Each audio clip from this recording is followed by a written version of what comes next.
uh 20 April the 24th, 2024. We are meeting remotely using the Zoom platform. The time is now 9:34 a.m. and we're calling to order this oversight hearing on DC public libraries. The DC Public Library was created in 1986 by Act of Congress, was established as an independent agency to preserve as the People's University. The DC Public Library includes a central library and 25 neighborhood libraries and also provides library services inside the DC jail. Most library buildings are flexibly designed to accommodate a variety of programs that support community learning, in addition to reaching residents in non-traditional settings that include schools, restaurants, houses of worship, and also DC jail. You can also find more information at dclibrary.org. This year, FY25 budget for DC Public Libraries is $78,466,066, which reflects a 2.8% increase from FY24. There are also 7 projects in the capital improvement plan for DC Public Libraries, which shows a commitment to renovation and updating spaces for DC residents. In addition, there were some changes financially and legislatively with DC Public Libraries in FY25, for which we will discuss more in depth during this hearing. We're going to move to our public witnesses first.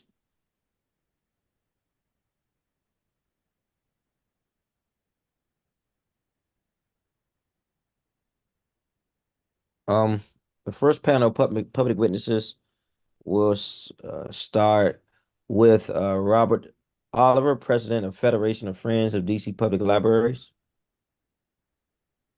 Robin Diner, Library Renaissance Project. Abel Amin, Commissioner for DO2. Mark Patterson, President of Friends of Juanita Thornton, Shepherd Park. If you are speaking on your own behalf, you will get 3 minutes. If you testifying as a commissioner or official organization or agency, you get 5 minutes. If we got to get everyone to the panel. Okay. Just want to say good morning, Mr. Chairman, committee members, and staff. Thank you for taking my testimony. It is always a pleasure working with you and your members.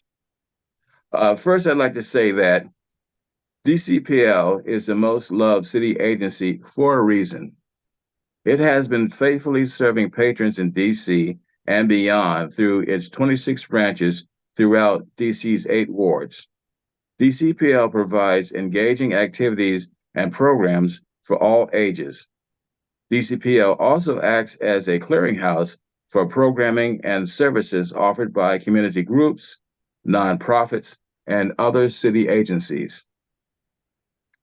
Civic associations have often used library resources to meet with their members. Nonprofits such as AARP host tax preparation and workforce development programs. City agencies such as the DC Department of Health still provides COVID test kits. While ANCs have used library facilities to communicate with their constituents, only DCPL is positioned to support these various tasks, and now DCPL needs your assistance. The DCPL budget has increased slightly to $78.5 million in fiscal year 25 from $76.3 million in fiscal year 24. However, this slight gain is deceptive. DCPL's budget has decreased as a percentage of the overall District of Columbia fiscal year 25 budget. And let me add that the DCPL budget, in comparison to the total city budget, if you look at a dollar, we're less than a penny. So it's quite small in terms of the overall city budget. So I asked this committee to ensure DCPL's fiscal year 25 proposed budget is not cut. It includes funding for safety enhancements at library locations. 5 additional staff to increase the number of dedicated public safety officers at branches, 4 additional part-time mental health specialists to support customers experiencing mental health crises, 825,000 to add glazing to glass windows and doors at Anacostia Library to help prevent projectiles such as bullets from penetrating the glass. The budget allows DCPL to expand cultural programs at MLK Library to help activate downtown. 564,000, including 1 full-time staff member for cultural events such as author talks, musical performances, film showings, and more. Please note that the above figure includes both the staff member's salary and programming costs. If Mr. Oliver, if you can put your screen down a little bit if you want your face to be shown, because I could only see the top of your head. Okay, no problem. All right. All right, no problem. All right, and picking up from where I left off, 886,000 to improve the heating and cooling system and children's slide at the MLK Library. The security issue is important. Several branches have reported skirmishes among school-aged children, which often spill over into the library. Most are harmless and quickly resolved, but some are not. If DCPL is to maintain an open, welcoming environment for all, the presence of security at those branches that request it is necessary. Also, a safe, secure, and welcoming environment is necessary if DCPL engages in reactivating downtown by hosting various forms of entertainment. I do ask that this committee consider hiring more DCPL staff in the future. Last budget season, DCPL lost 18.5 full-time employees. This year's hiring of 5 public safety officers and 4 mental health professionals was balanced against further staff reductions. There is just enough staff to maintain current operations, but events such as major holidays, the flu, etc., can present problems. Without new hires, expanding operating hours cannot even be considered. Also, there is a future concern. DCPL will replace Deanwood, Parklands Turner, and Southeast with larger facilities. In each case, the current staff falls short of the staffing required by the replacement facility. So a plan for right-sizing staff to address these new facilities and future needs must be developed and funded. I am confident that this committee and DCPL can meet the needs of the current and future staffing issues.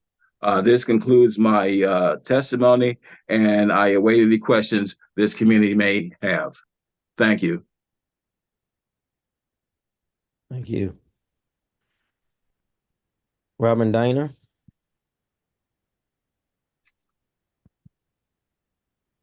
Let's see. Abel Amin. Yes, council member. Hope you can see me well. How are you doing? Good. Thank you very much. Thank you for this opportunity to testify before you. Like you said, my name is Abel Mene. I am the ANC commissioner for 4D02. That is the Kennedy Street neighborhood in Brightwood Park. I represent a neighborhood that has been resource starved, a neighborhood that has for decades been underfunded and undersupported.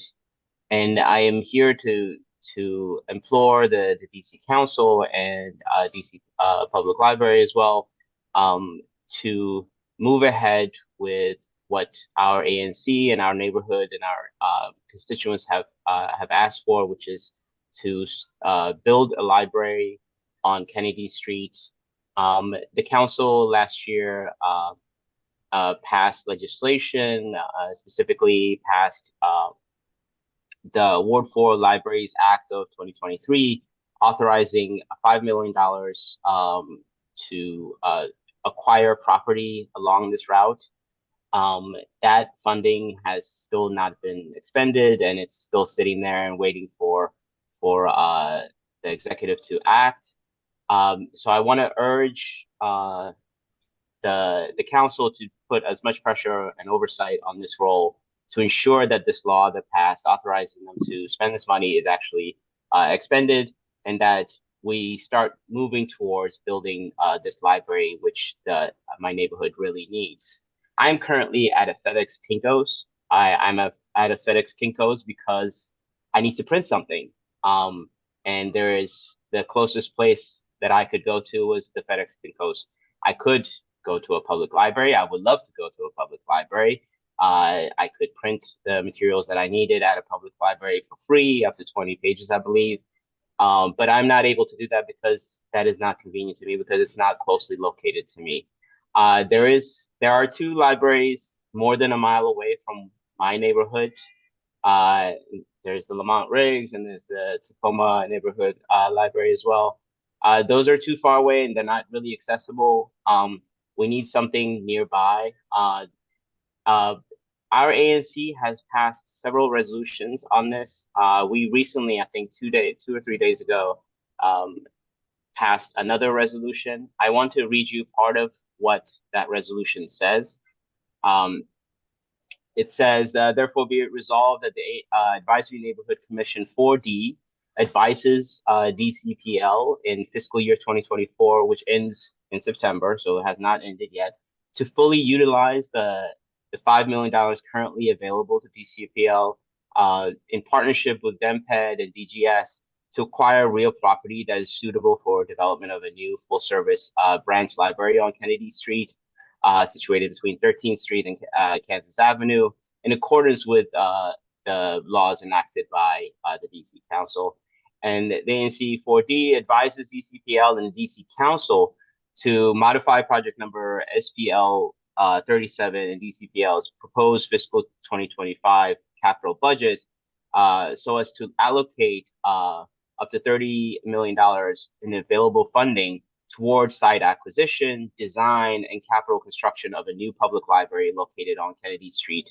We also advise the DC Council, including your committee, council member, chairperson, your committee on Recreation, Library, and Youth Affairs, and the Committee of the Whole, to amend the fiscal year 2025 Budget Support Act to rescind the entirety of the Library Location Authority Amendment Act, which is essentially undoing what the council did in the last budget and withdrawing that $5 million that has been allocated for the acquisition of real property. We also advise DCPL and DEMPED to proactively and regularly communicate with our ANC and Ward 4 council member in the near term and long term regarding the acquisition of the utilization of that $5 million that the council has already allocated, and move towards acquiring property, design, and construction of this library. This library is essential to what my neighborhood needs. Besides the regular functions of the library, we need a community space. We currently do not have a space to have our ANC meetings, and this could be that. There is also other resources that could be available and that other parts of the building could be used for social services that the district could offer. So there are many reasons why this library is essential and why it's important to improving all aspects of our living conditions, and especially public safety. And if we're really worried about public safety, what we need more than anything is a library. So I urge you to rescind this this Budget Support Act title that is taking away this money, and then increase funding so that we can go towards design and building. Thank you very much, Chairperson. Thank you. Mark Patterson. Chairman White, thank you once more for allowing district residents the opportunity to testify at these budget hearings. My name is Mark Patterson, and I am president of the Friends of the Juanita E. Thornton Shepherd Park Library. I'm here to advocate advocate primarily for putting the district's dollars behind the people's priorities. In truth, it's hard to complain much at a time when DC Public Library is getting a budget increase while other areas of the district government are faced with cutbacks. Nonetheless, we are called to critique when priorities are misaligned. First, the good stuff. It's important that the government has recognized the increased need for public safety personnel to monitor our libraries. Would that it were not so, but too many library branches have experienced too many incidents of violence in recent years. Violence in our libraries had once been unthinkable, but now people in our libraries, just like in any other government building, require a greater degree of protection. This budget recognizes that. It is also good that the DCPL budget contains funds for counselors who can help stem outbursts before they become irrevocably violent outbursts. I wonder whether this is an area that will in future years be expanded within not only the library system, but the district government as well. Now for the critique. My first point, while everything seems to be going gangbusters for the MLK Central Library, attendance at branch libraries is stubbornly down 1/3 from pre-pandemic levels. The earlier closing hour system-wide, coupled with the likes of Zoom and Teams to conduct meetings, has kept those numbers down. But some of the attendance successes at MLK could be shared with traveling exhibits at different branches. Another feature from pre-pandemic days, traveling children's performers in the summer ought to be resumed to get people back into the habit of visiting their community library. My second point, the fiscal 2024 budget called for the expenditure of $5 million to purchase land for the construction of a new library in the vicinity of Kennedy Street Northwest, which was DCPL's preferred site when it unveiled its master facilities plan next Libris in late 2020. The mayor's FY 2025 budget repeals the Ward 4 Libraries Act, which committed these funds.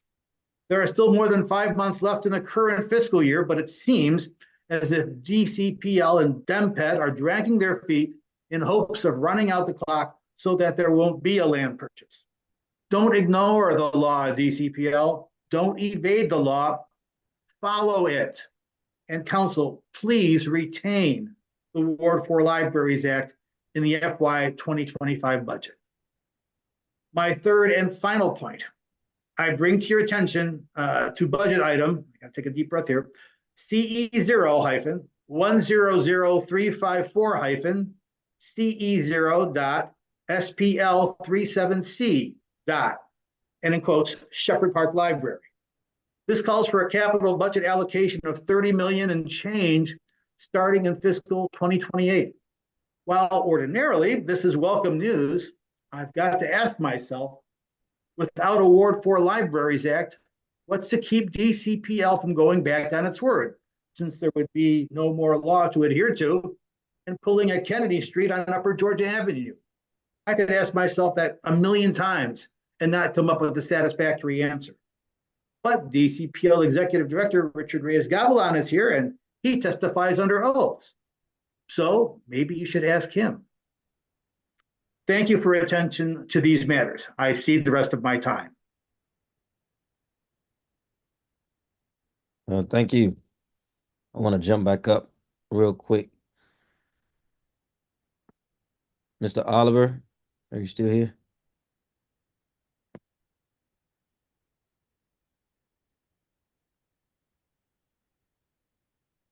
Mr. Oliver. Yes, I'm here. I'm here. Okay. One of the recurring themes that I've heard in multiple testimonies from this panel is about public safety. And it looks like to me that DCPL is trying to address that here.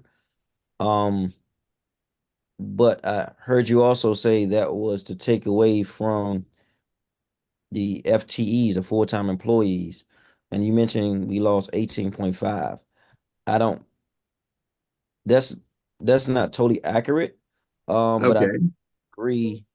I do agree that we need to have fully staffed libraries.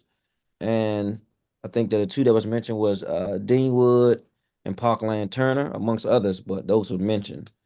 Wanted to ask you, when you go to the library on average, how many staff do you see on duty?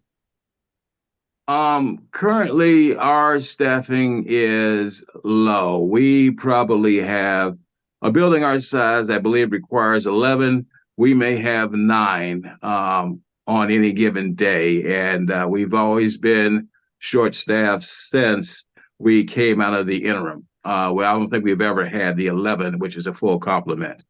Also, in terms of 18.5, that wasn't this year. That was the prior budget year. So that may be part of the issue. This year, I think they took about 9 out.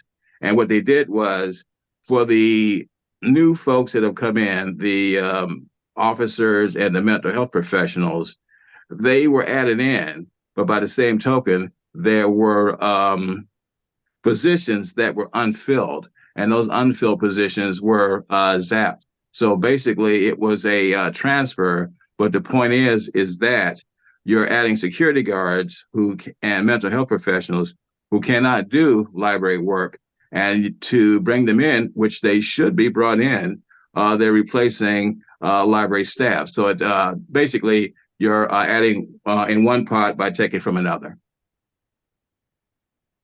Got it. I'm gonna be looking at that and asking about that as well. I want to ask Mr. Amin. Am I saying it right? Amene, but Mm. it's all Okay. good.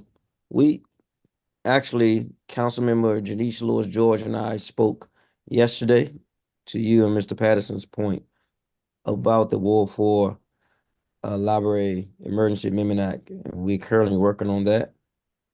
And there's some subsequent meetings coming up with some of the executive branch. I heard you also say that they need to meet with the community, DCPL and DMPED. Is that not happening, or are they not corresponding, or is there not a email exchange? You mentioned in your testimony, if you can give some more facts to Yeah, that. we would love to have either DMPED or DCPL come to our ANC meetings and present and speak, and have a conversation with us. We would love to also have regular email communication with both agencies. I believe we've reached out for them to invite them to our ANC meetings, but maybe schedules have not aligned. But I will take this opportunity again to publicly invite you all, DMPED and DCPL and any agencies to come to our ANC meetings. We meet on the third Wednesdays of every month, and we will give you as much time and in our agenda as well to speak on this matter, and we would love that. And we would love to constantly be in communication over email. Yeah, and I want to point out, I think she wasn't able to make it with, but Commissioner Joy Pickney, who's leading this effort, would love the direct contact as well. So yeah, I want to invite DCPL to come to our next May meeting, if they can, and that also extends to DMPED. I just want to add, yeah, I want to urge the council specifically to at least bare minimum rescind this new provision that's been added to this Budget Support Act, basically undoing your good work from last term, and to continue to put pressure on DMPED and DCPL to utilize that 5 million that's just sitting there until September, right? And that they could expend at any time that they choose. So yeah, And where's your commission currently meeting? we meet at it's the a charter school that's near us. We meet at, so let me just get the address so you can I can mention that. It's the Washington Latin Public Charter School. It's on Second Street, 5200 Second Street. That's where we meet. And a great facility, and we are very happy to have that. But it would be great if we could actually meet at our own library someday. Got you. You also stated that there were other resolutions from 4D. Yes, 4D has passed by this count like 4 different resolutions on Can this you can you topic. send them, can you send those over? Absolutely, we will definitely send. And the most recent one even mentions all the others that came before it, and I can definitely send that to you and your staff as a follow-up. Thank you. Want to shift to Mr. Patterson. And I see there is money in the budget for Shepherd Park, 30 million, but you're concerned about the out year. And to be honest, is you said what's stopping them from changing? And the reality is it's not anything stopping, it's just uh the government has the opportunity to do stuff like that, just like we have the opportunity to move it up in the budget. And so sometimes we do that if we can work it out with our budget office and the CFO. Um, you stated that DCP, I want to ask you, has DCPL engaged with you about the actual plan for renovating Shepherd Park Library at its current location? Minimally, I can go back 10 years when they did like $1 million mini makeover, and the plans were pretty much already set before they came to the Friends, and the Friends raised a couple of objections, and one was paid attention to, one was not because of the lateness of the time. It would be interesting to hear what DCPL's definition of community is. So if they say they reach out to the community, other particular bodies, groups, organizations, individuals that they consider, okay, that's the community, we've checked that box, and now let's proceed. Because, I wasn't aware of this $30 million proposed expenditure until our friend's treasurer scoured the budget draft and found it. Did he consult? Who with who? He is going to the Walter Reed Community Area Council like he did a year ago to propose leasing space at Walter Reed for a library. Is that consulting the community? Or is that presenting a fait accompli? I don't know the answer to that either. I could ask myself that a million times and not come up with a satisfactory answer. Got it. And we know that this Kennedy Street site was the preferred site in which DTPL noted themselves. And so this is concerning for me that we have heard in several hearings that people were somewhat giving a pushback to moving to Walter Reed for some time now. But I also heard that there is consensus for people wanting the library at Walter Reed. And I didn't hear anybody say that. I heard that from DTPL. So what is your guys' take on the library at Walter Reed? If you're asking me, council member, my take is why lease when you already own property and you already have a sitting library right there 3 blocks away? It seems to be unnecessary expenditure. It could go to building a new library from the ground up on Kennedy Street, if you ask me. I have no problems with them wanting to do something on the Shepherd Park site. And it's been since the issuance of this next Libris plan that we've advocated for a 2-library solution, one on Kennedy Street and keeping the Shepherd Park Library where it is.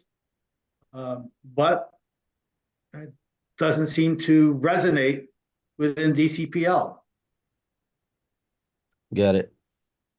Chairman, in reference to your question, I would say that basically in this instance and other instances in the future, it's always the community's decision. So whatever they decide amongst themselves, that's what we should go with. Thank you. I'm over my time. I see we'd also been joined by Council Member Janice Lewis George.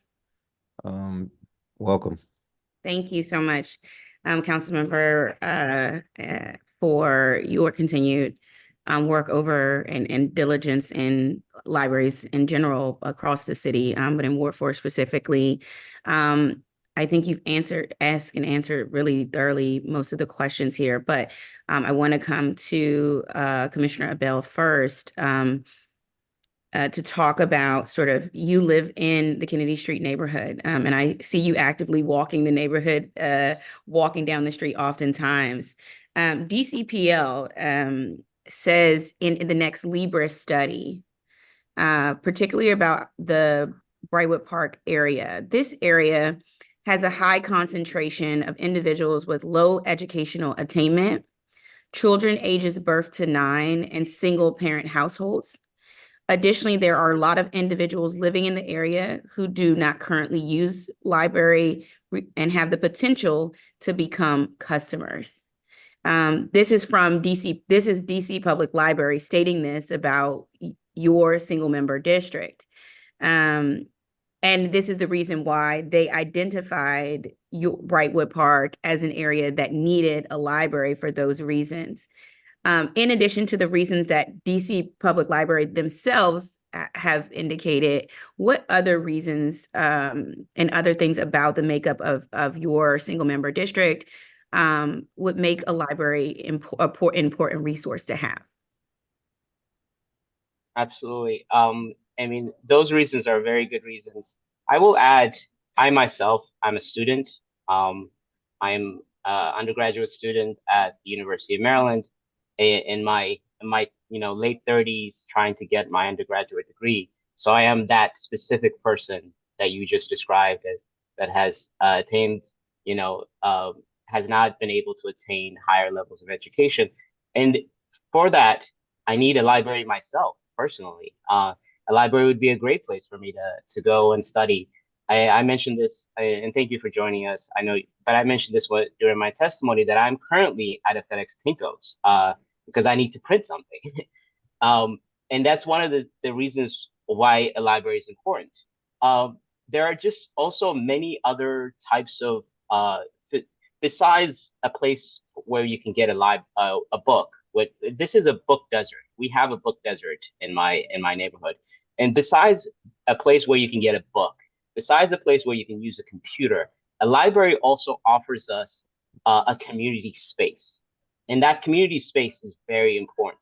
If we want to have a community meeting about public safety, or if we want to have a community meeting about the accumulation of trash in our neighborhoods or the rat problems, if we want to have some sort of meeting, a library is actually one of the best locations for that. But for those reasons, we need a library.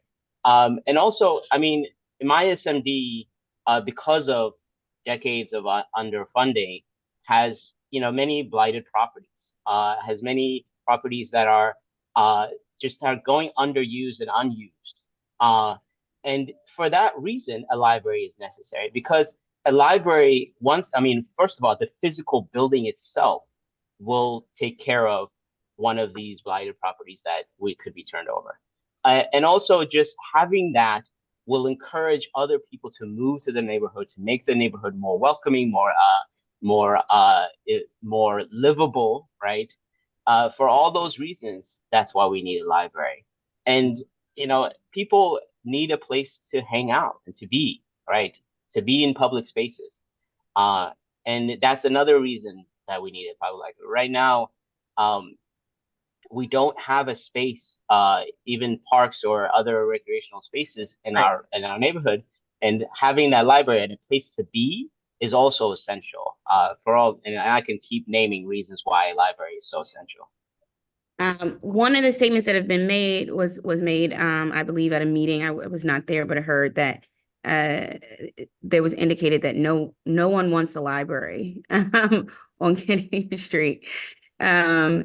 And I know your ANC 4D has passed resolutions prior to me being even in office ANC 4D under the leadership of ANC Commissioner Renee Bowser, who previously served as a chair and as an ANC commissioner before her retirement, had this proposed sort of a library space on Kennedy Street.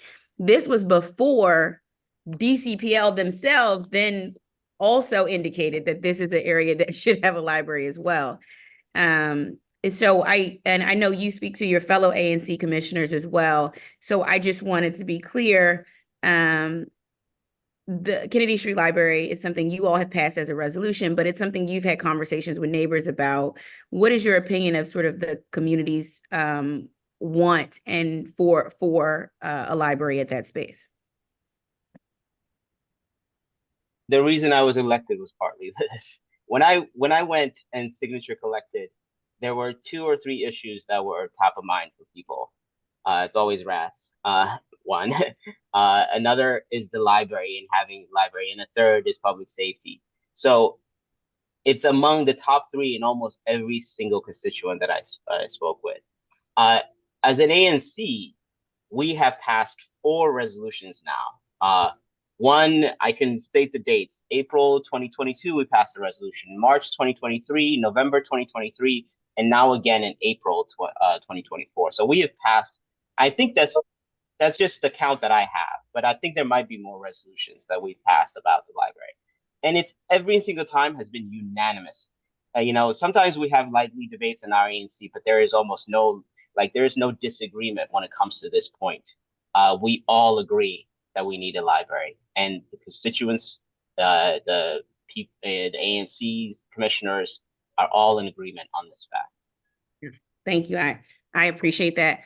Mark, the Juanita Thornton Shepherd Park Library is such a critical piece of the Shepherd Park community and neighborhood. I want to talk to you about it is budgeted for modernization. What's important, and I'll come roll it back to Walter Reed, but right now I want to talk about what's important for the modernization that will bring more neighbors to the library. And what were some of the indications from neighbors and community members about what they wanted to see in a modernized Shepherd Park Library? I think people want to see more usable space inside the library. I think people would like to have more of an outdoor landscape green space, although some people would probably like to see more parking too. I think people would like to see more books. I know that more than half of all materials being checked out now are online materials, but there's still quite the love for that paper book.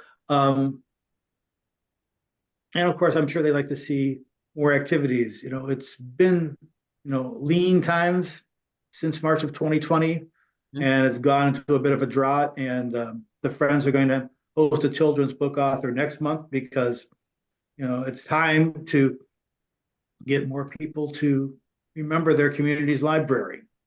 And we're going to, if you have any suggestions, and anybody else on this panel, anybody listening in, if you have suggestions, please, I'll entertain them. Back to you. I'm sorry. Yeah.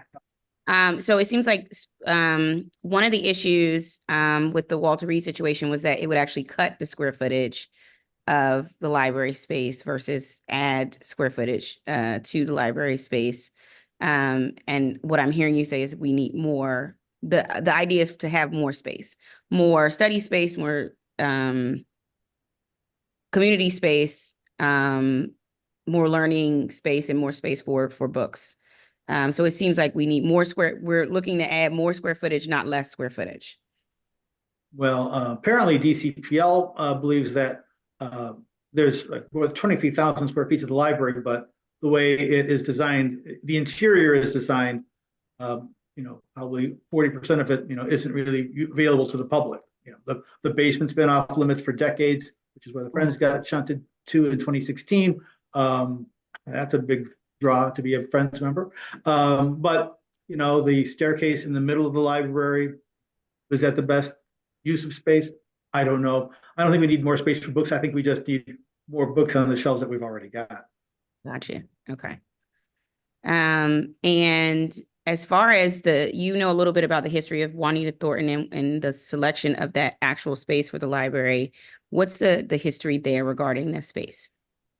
Well, it had been an apartment building, and the people who owned the apartment building were kicking the people out, and they were going to put up a Wendy's on that space.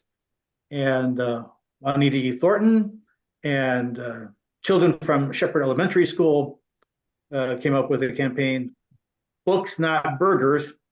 And Juanita, hectored the council. The students came to council meetings, as watchful eyes. We are witnessing this, and kind of like forced the council to appropriate funds to build the library, and it opened in 1990. I don't want to have to say books not billionaires in this era, but if I've got to. Got it. And I have one last question for Abel, which is, there have been conversations about the developers who own the space for the DCPL, the library space that they have on Kennedy Street, about adding affordable housing to the library, so it being library with affordable housing. Is that something that the community would be amenable to, of having a library that also includes affordable housing? Absolutely. The more we can increase the stock of housing we have, especially affordable housing, would be a benefit.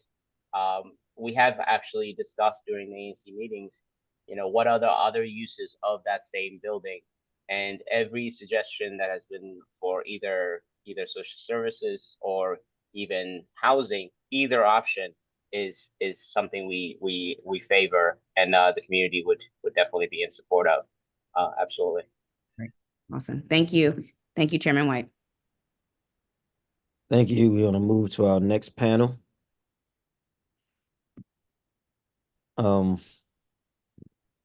Mark Friend, Commissioner 7006, Joy Pinckney, Commissioner 4D01, Matthew Williams, AXME Local 1808, Rebecca Lomas Ontero, Executive Director of Humanities DC, and Jasper Collier, DC Oral History Collaborative Senior Manager,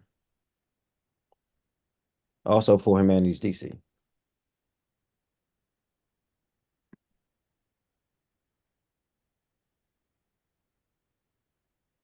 Mark, I see you're here, ready to go. So you can start while we're letting everyone else into the room. Welcome. Sounds good. Thank you, Chairman. Dear Chairman White and other members of the committee, it's great to be back in front of my favorite committee. My name is Mark Friend. I am the ANC Commissioner for 7D06, the Rosedale community in Ward 7. I'm here to talk about the Rosedale Library and more broadly the whole Rosedale Recreation Campus, which also includes the pool, the playground, the Rosedale Recreation Center, as well as the football field. This whole facility, but particularly the library, is constantly at capacity. As a parent of an almost 2-year-old, we love hanging out at the library story time every Wednesday at 10:30 for those who are listening. But because of the size of the library, the story time is actually happening in the gym of the rec center, which is not exactly a great acoustic situation for story time. Furthermore, if you walk through the whole campus, you see broken basketball courts, broken playground, basketball hoops that don't work. But let me spend a moment talking about the library. The library was actually originally built to be a daycare center and was converted to a library. So it's one open space. There's no private rooms, no study space. The computers are right in the center. And so anytime you have more than 2 or 3 people talking, the whole space cannot be used as a library. If any event that's happening in the library, because it's one big open space, it really ends up being quite and impossible. It's a very tiny and small library that many in the neighborhood fought very hard for, and we are extremely grateful to have, and yet we need a much larger and more significant library. So we are very thankful that the DCPL saw that as part of this next Libris facilities plan to upgrade the Rosedale Library to a full-scale library. As I said, the Rosedale community is very excited about the full-scale library, but I want to emphasize the importance that the library stays within the community, ideally on the current site, and if that's not possible, within a block or two. Many different groups, and particularly youth, use the library, and it's really important that it is seen as sort of a safe space for all different types of folks. And so that's why the location, particularly connected to the rec center, is so important. And so we urge the DC Council to fully fund the 24.7 million for the Rosedale Library. And furthermore, we are requesting additional 40 million split over FY25 and FY26 for the redoing of the recreation center, playground, and field. As you know, the two are connected. So if we're going to be taking down the library, we're going to be saving significantly more money in the long run by redoing the whole campus at once. Because if you redo the library now, and then in 2 or 3 years redo the rec center, it's a waste of government resources. Additionally, there's 6.8 million currently allocated to redo the pool. And so once again, it makes a lot more sense and save a lot more of the taxpayer money to do this all at once and build a multi-level library and a multi-level recreation center. I do want to take a moment to thank DCPL for coming to the community, hearing directly from the community. It was a very wonderful, intense, and great conversation where the community was able to share. And so I really do appreciate the executive director joining us. So I will wrap up my time, but just saying that the DC Public Library, particularly the Rosedale Rec Center, has some of the best staff, hardest workers, and really is an amazing resource to the community. But it is working with one hand tied behind its back, whether for the seniors, the youth, folks looking for employment or housing. When we talk about public safety, a fully functioning library, fully staffed, and a rec center can have a huge positive impact on the community. Thank you so much. And Chairman White, I would love to invite you to come and walk around the campus so you can see the broken facilities and see the poor shape that both the library and the rec center are in. It's an open invitation to come, and maybe we can even get some football practice in. All right, great. Actually, one of the coaches, Coach Tay from Rosedale, reached out to me a couple of days ago. So let's make that. I've been there a few times. We actually hosted a big community meeting there before, but I'd love to come back. I'm gonna send you. I just sent you my cell phone in the chat so we can coordinate that. That's an easy one. All right. Yeah, next. Oh, Joy Pinkney, welcome. You gotta unmute yourself. Good morning, Councilman White. Good morning. And other council members. My name is Joy Pinkney, and I'm here today. It's been a crazy morning, but I'm here today to speak to this problem. Commissioner Abell did a great job, and thank him. But I want to speak to the concern I have. Last year, there was $5 million set aside to acquire space on Kennedy Street or somewhere near for a library. It has come to our attention that that was never going to happen. The mayor in a meeting said that she had no intention on having a library on Kennedy Street. And they're moving forward with plans of what they had originally was to put the library on the site where Walter Reed used to be. Now, we have spent a whole year working to cooperate and to wait and collaborate with different people about getting this library. Of course, one of my council members says we're in a space where we can get a beer before we can find a book. That's a problem. It should be a problem for everyone. We have no library, no bookstores on Kennedy Street, which is a major thoroughfare. There's no foot traffic for our businesses right now.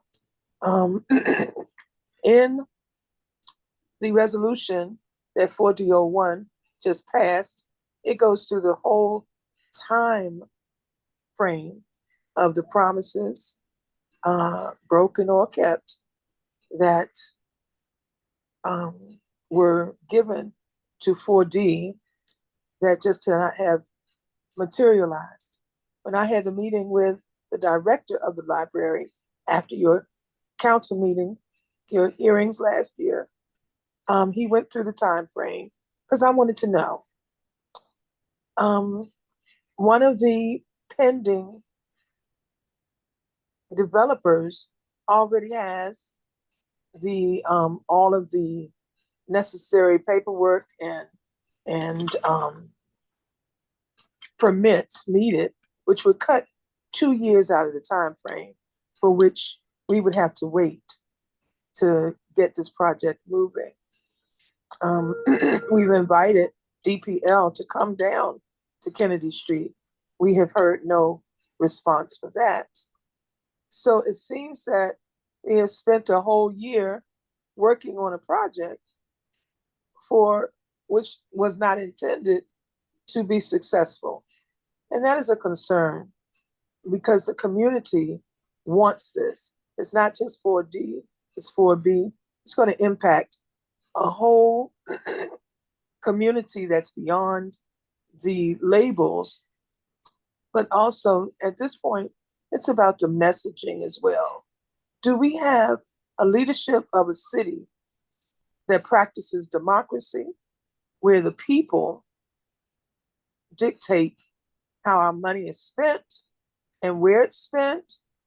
And do our officials just put aside what the council says should happen? Or is it just about money and finances? Because now you understand that they're trying to build a pool and put it on that site as well. So, council member, I didn't want to do a regular testimony telling you all the things we know. Okay. I didn't want to give you a testimony like I did last year with all the numbers and everything. Where I am now is a year later, speaking to you about what you had asked the library, and nothing has been done. You know, also, DMPED, I believe, started the RFP, but they couldn't go forward because the library or the director didn't send to them the baseline information or statistics that are needed to go into a request. We don't even have an official listing of available contractors who could even bid on doing the work. Nothing has been done to acquire the space. All right. Okay, so Bishop, I'm gonna come back to you. You're a little bit over your time. I'm gonna come back to you in my Okay. question to give you a chance to finish your testimony if you may. All right, thank you. no problem. Matthew Williams.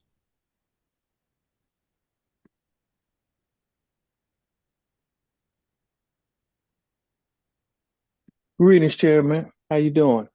Ready yourself. All right. Thank you for having. Greetings, Chairman White and other members of the committee. First, I, on behalf of the 400 members of ASME Local 1808, would like to thank you for all the commitment to funding DC Public Library. In reading publications across our nation, it has become an increased hardship in some municipalities to fully fund public libraries. We appreciate this commitment and look forward to furthering it in the future.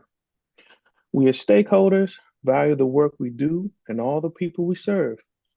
We are the backbone of DC, providing services and resources such as computer classes, job seekers, programming for youth like story time, STEAM, in-person/virtual book clubs, chess, and music enrichment, adult programs spanning from C.R. Gibbs' informative lectures, adult coloring, to the ever-popular adult gaming nights. We have been a major component in assisting the mayor's initiative of getting out after the COVID-19 health crisis by providing our buildings to serve as meeting spaces for anyone with a library card, to partnering with Art All Night, Chuck Brown Day, and various events to engage our DC family members. We presently appealed the committee to provide some assistance to the hardworking employees of DCPL. Public safety has been a challenge for all in our region. We noted and appreciated the increase of 5 FTEs for the usage and DCPL for SPOs, yet we must advocate for more. Our very own Chief of Public Safety, Tanya Chapman, has made requests make a profound change, including increasing the amount of public safety officers to have one at every location and to have a proper roving detail.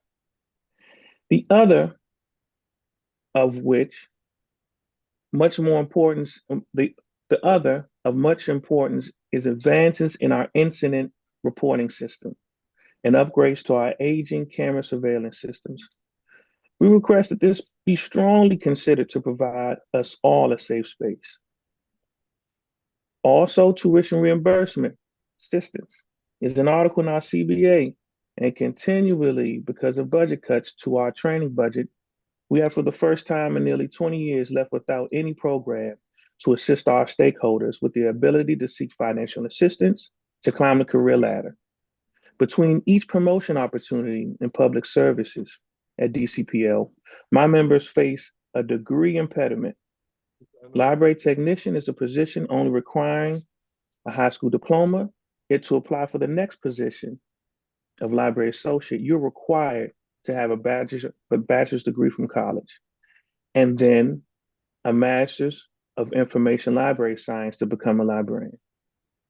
We look at the career ladder as a passageway to middle class for our members, enriching us, especially DC high school seniors, with an opportunity to excel and not have the extreme burden of student loans reached around their necks. We request from the committee a commitment to this program, at least allowing for 10% of our membership to vie for this advancement. Lastly, we appeal to you today to assist with the hiring hardships we're having at DCPL. We're currently down approximately 30 FTEs on the public service end. Those are the people that you see, as many of the other testimonies were made this morning. These are the people you see at Rosedale. These are the people you see at Petworth. These are the people you see at Shepherd Park when you walk in the door. One of the most glaring misses is the children's librarian position, where we are down approximately 13 FTEs. That may not seem as many, but this is a specialized position that births many young readers, work with educators at our local schools, and provide essential programming that attracts our DC families. We express the need for incentives for new hires, and as mentioned in the tuition reimbursement request, an opportunity to cultivate our own talent from within.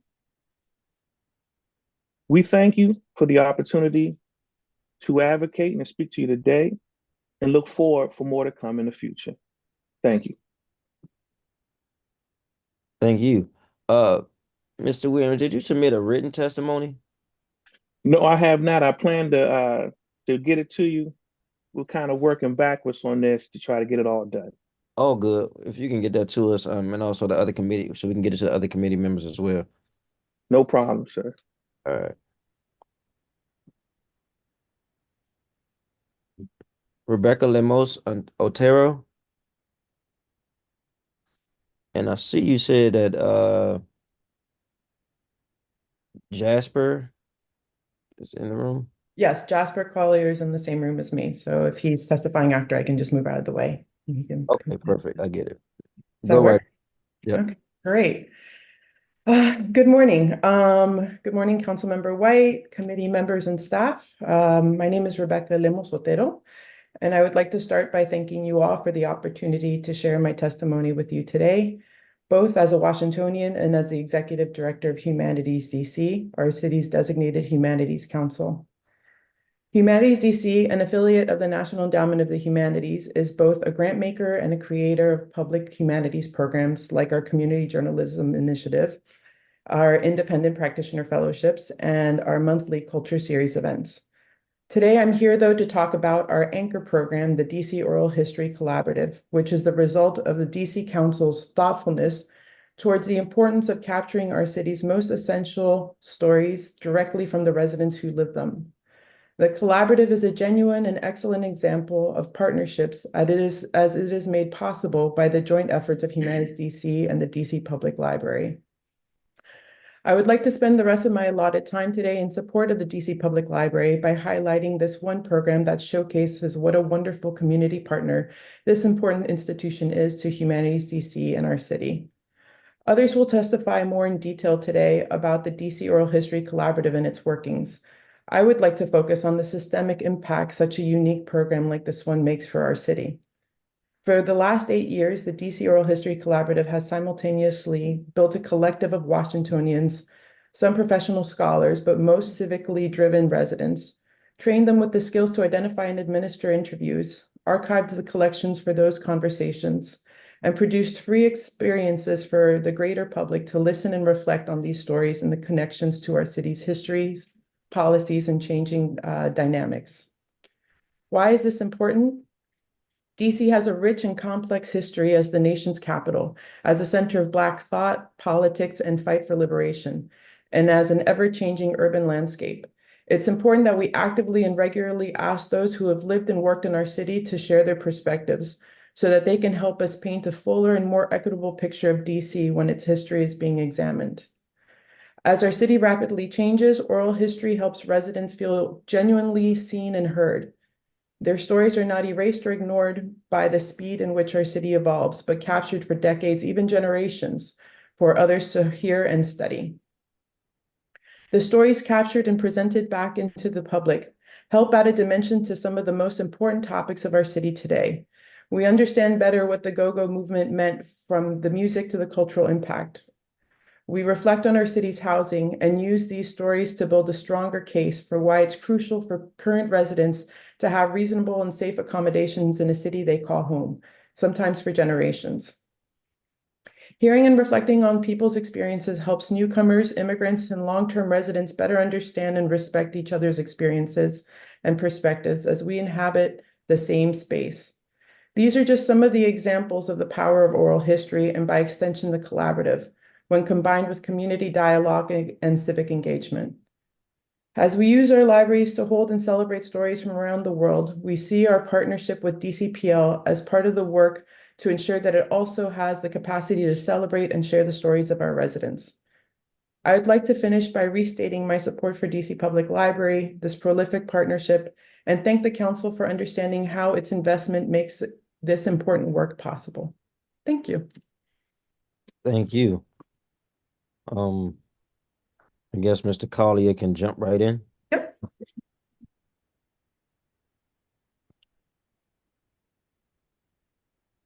Thank you. Greetings, committee members. My name is Jasper Collier, and I'd like to thank Councilmember White as well as the rest of the committee for this opportunity to share with you the public benefits and the impact of the DC Oral History Collaborative, partnership program of the DC Public Library and Humanities DC, the district's Humanities Council that engages residents and scholars across the city. The collaborative began 8 years ago when the DC City Council recognized the importance of documenting and sharing community stories in a fast-changing city. Membership in the collaborative has since grown to over 200 residents turned community oral historians across the district who have taken free training courses and or have been awarded grants of $8,000 to $12,000 to record oral histories and contribute them to the People's Archive at the DC Public Library. As of 2024, this diverse group has recorded over 500 interviews with their fellow Washingtonians in every ward of the city. Over half of these interviews are available right now online, and more are being added all the time. Every year, joint communications and community outreach efforts encourage more people to start oral history journeys of their own. Thanks to the programmatic funds allocated for the collaborative by the DC Public Library, These archived oral histories are readily available to local scholars, academic historians, and community members who want to include Washingtonians' firsthand accounts when researching and presenting on our city's history and experiences. Additionally, every year we create, support, and promote humanities programs that bring these oral histories to the public in relevant and engaging manners. Just in the last couple of years, we have hosted programs highlighting oral histories with senior residents in Ward 8, DC basketball legends, pioneering members of DC's trans community, young immigrants who have sought citizenship under the Deferred Action for Childhood Arrivals policy, and artists who have thrived in the city's Black arts community, among many others. Collaborative members have even taken their work to the National Oral History Association Conference, where they've connected with practitioners across the country. In fact, the more the collaborative becomes connected to the wider oral history field, the more it becomes apparent that the collaborative stands alone as a publicly supported citywide oral history project that centers not around the stories deemed worthy or important by a major institution, but those that have value and meaning to the public. I have yet to hear of another project that uses public funding to train and equip members of the public to record oral histories with their communities and provide an accessible place for their long-term preservation. It is critical that funding for this unique public nonprofit partnership continues to grow along with the collaborative. There are, of course, stories left to tell, and as generations pass and the city continues to rapidly change, they are becoming no less urgent. The DC Public Library has been an exemplary program partner since the very beginning of the program, not only serving as a long-term and secure repository for the oral histories, but also as a true collaborator on programming, strategy, and communication. Trainings and programs have been held in library branches across the city. The conference space at the Martin Luther King Jr. Library has been invaluable as it is accessible to participants from across the city. Just last night, we held the third and final workshop for this year's DC Oral History Collaborative grantee cohort. 20 new collaborative members, all newly prepared to interview their fellow Washingtonians about civil rights activism, participation in the Marion Barry Summer Youth Employment Program, the unseen effects of gun violence, mutual aid groups, and many others. Let's continue to support these project directors and those who come after them as they document, preserve, share, honor, and respect the city's unheard voices. Thank you. Thank you. I think that's it for this particular panel. I'm going to start with a few questions and move right along.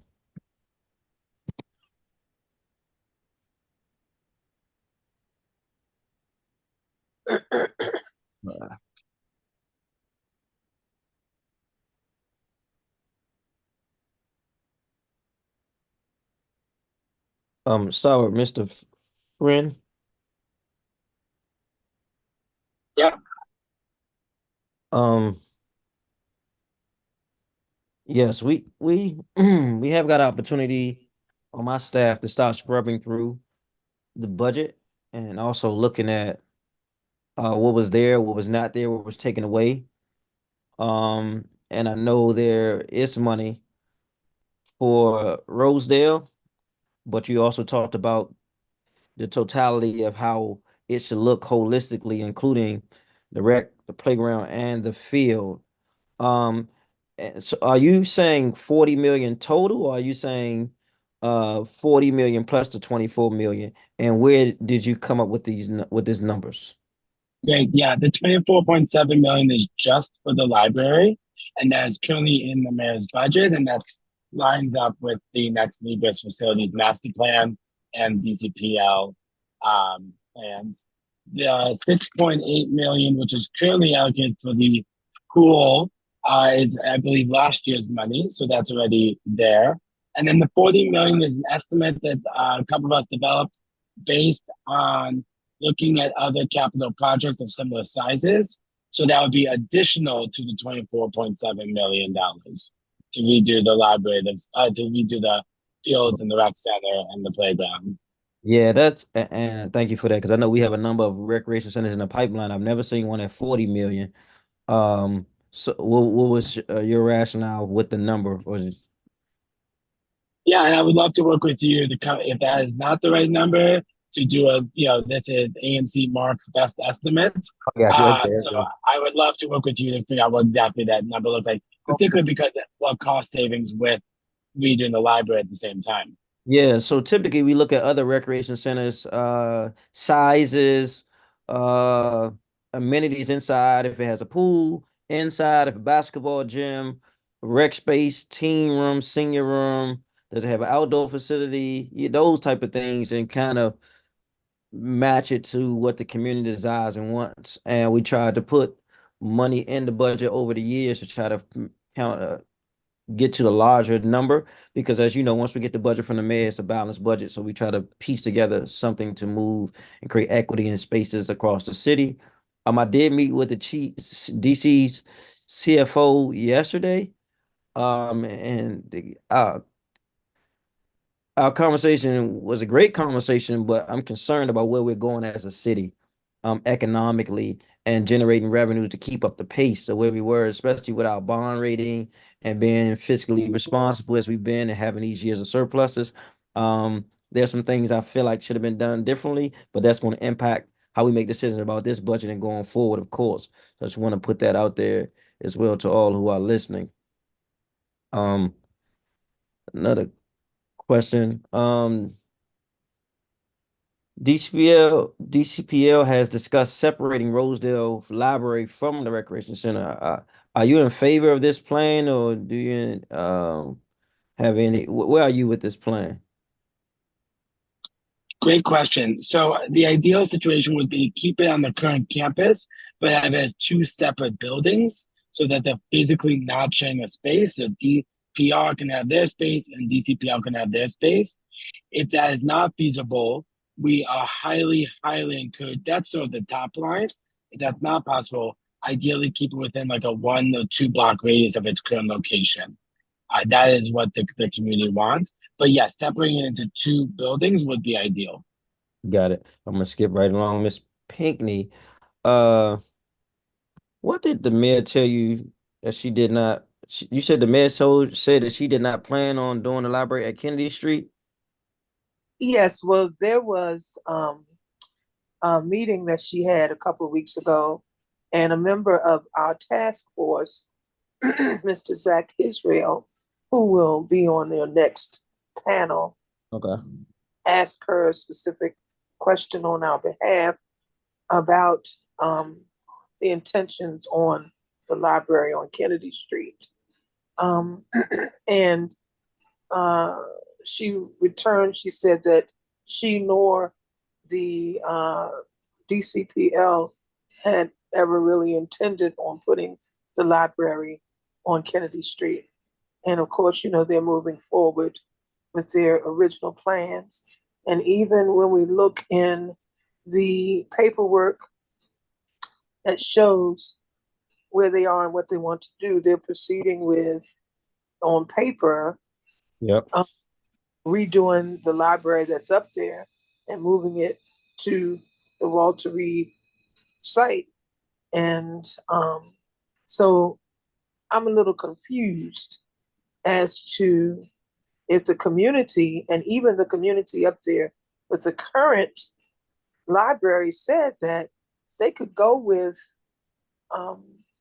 having the library like updated or upgraded, and then we can also have the library here. You know, I don't like to waste my time on projects. And I feel at this point that they have wasted my time and those of us who have spent time working, you know, passionately about this, when we could have gone about it a different way. Because, you know, the way democracy works, she has that money based on the sweat and tears of the people who live here. And we all vote for every one of you. And to proceed with the idea that money is the driving force of our city, more so the communities, is really disappointing to me. That's not the city I grew up in, and I'm a native Washingtonian. Yeah. And then there are lots of other things going on in this city that make sense to me now, understanding that this is the way our leadership is prioritizing things, and it's just not okay for me. Got you. I gotta continue on. I appreciate that response. Yes, sir. I'm gonna jump to Mr. Williams real quick.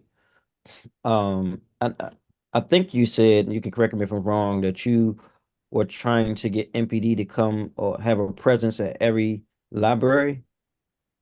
No, it was actually making sure that DC Public Library Police, we have a SPO arm here in public safety, to trying to make sure we have one of our DCPL public safety officers at each location. We believe that's paramount for the safety at our locations. Okay. Um, and and right now you expressed some concerns about the incident reporting system. What are some of the issues you see that's now happening with the system? First, it's not very transparent for us internal. Most of my members aren't able to access it and be able to see who's been barred. That creates an issue when it comes to us at our various locations. So, say for instance, I came and I'm barred for a violent offense, and that person comes right in the door, can move right onto the computers and do everything as a patron would that does not have a bar. It doesn't spill or permeate over into the CERSI system. So, say for instance, someone is checking out some materials. We could say, hey, well, this person is barred in there. It doesn't permeate over to the computer system, Pharos, whereas or Envision, where we use now.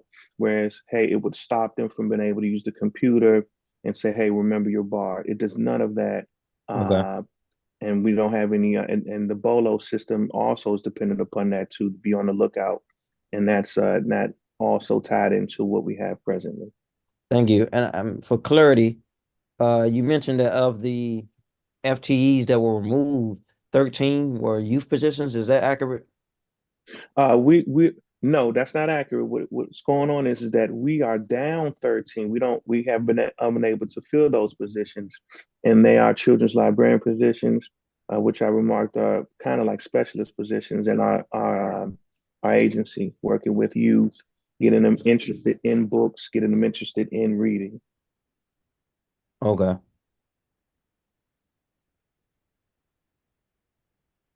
Do you know if there's been any official safety surveys or anything documented that you all do with members to get a feedback from how they feel and think uh they are going through safety issues at the libraries?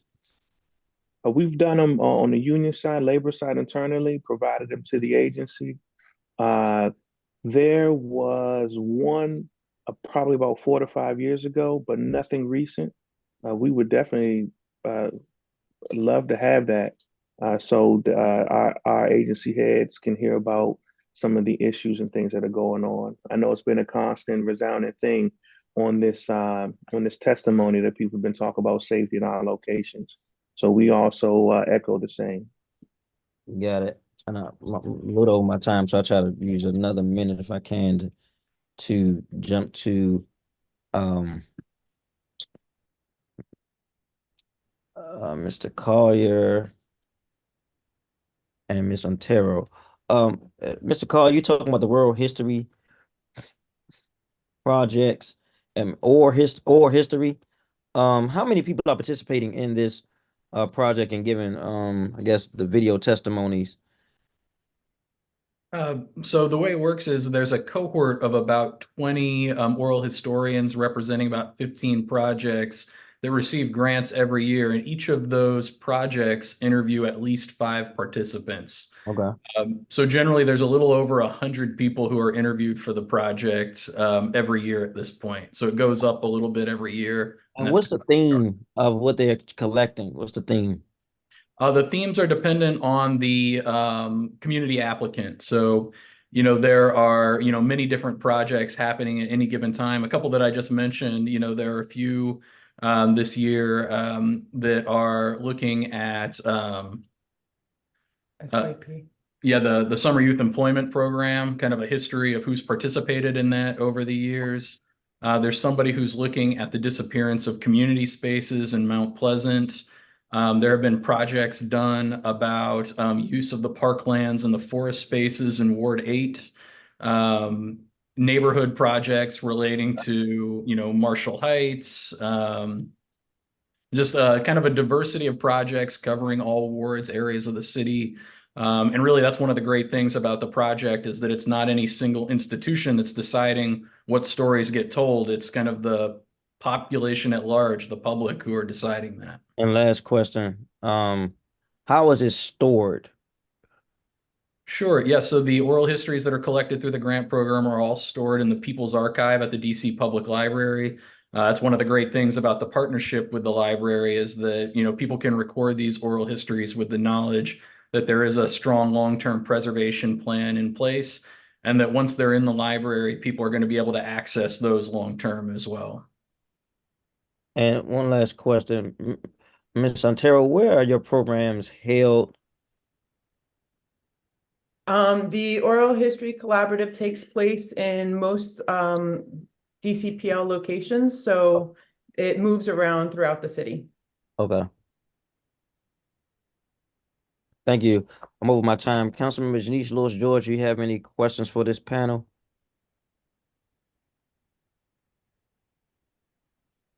You've Commissioner muted. Pinckney, I agree with everything Commissioner Pinckney said. But I know Commissioner Pinckney, you all had the opportunity, I think the ANC or some others had the opportunity to and you live on the corridor, so but to meet with, I think they were Ward 4 based developers who own the Yeah. property right now. Yes. And they indicated a willingness, sort of what did you learn from them sort of about the space they have? I know you said they already have all their permits, Yes. everything, so they could break ground as early as tomorrow if necessary. Right. But I just wanted to hear what did you all learn in that meeting from those from the team who owns the property, the development team? Well, first, we learned, I want to say, we met them as subject matter experts, okay? So we don't meet with them as potential developers because we may have to participate in the RFP. We don't have any, okay. Right. So let's put that out there first. Yeah. All right, but in speaking with them, of course, they themselves have gone to the DMPED. They themselves have gone to the library folks, the director of the library. And it was interesting to know the feedback that they had gotten from those entities that coincides with what the mayor said about the intention of where a library would be. But it is, they are committed to the project. They were committed, they got the space because they had the intention on putting in affordable housing and some other things on Kennedy Street. But when they heard about the library, now this is a company that has been working in the city for 20 plus years. They're also from here. Not that I am tooting a horn, but we're talking about a company that's from Washington, D.C., that knows the city, that knows the people, and who are willing to work with the community in making in developing something that all of us can be proud of. So that is one plus. And I'm getting kind of choked up because that's how our leaders should be about bringing this to our neighborhood. And from the last speaker, see here, we don't have one community space in our neighborhood. There is not one community space. Okay, so we also learned that they can accommodate many of the things that we dream of. All they need is to get the RFP so that they or any other developer can at least come to the table and openly have these conversations that you're asking me about. And they are interested and ready to accommodate us, because for me, there's no way possible to add more people without having parking. So they said, well, why not have parking spaces or whatever? Yes, they want affordable housing in a part of it.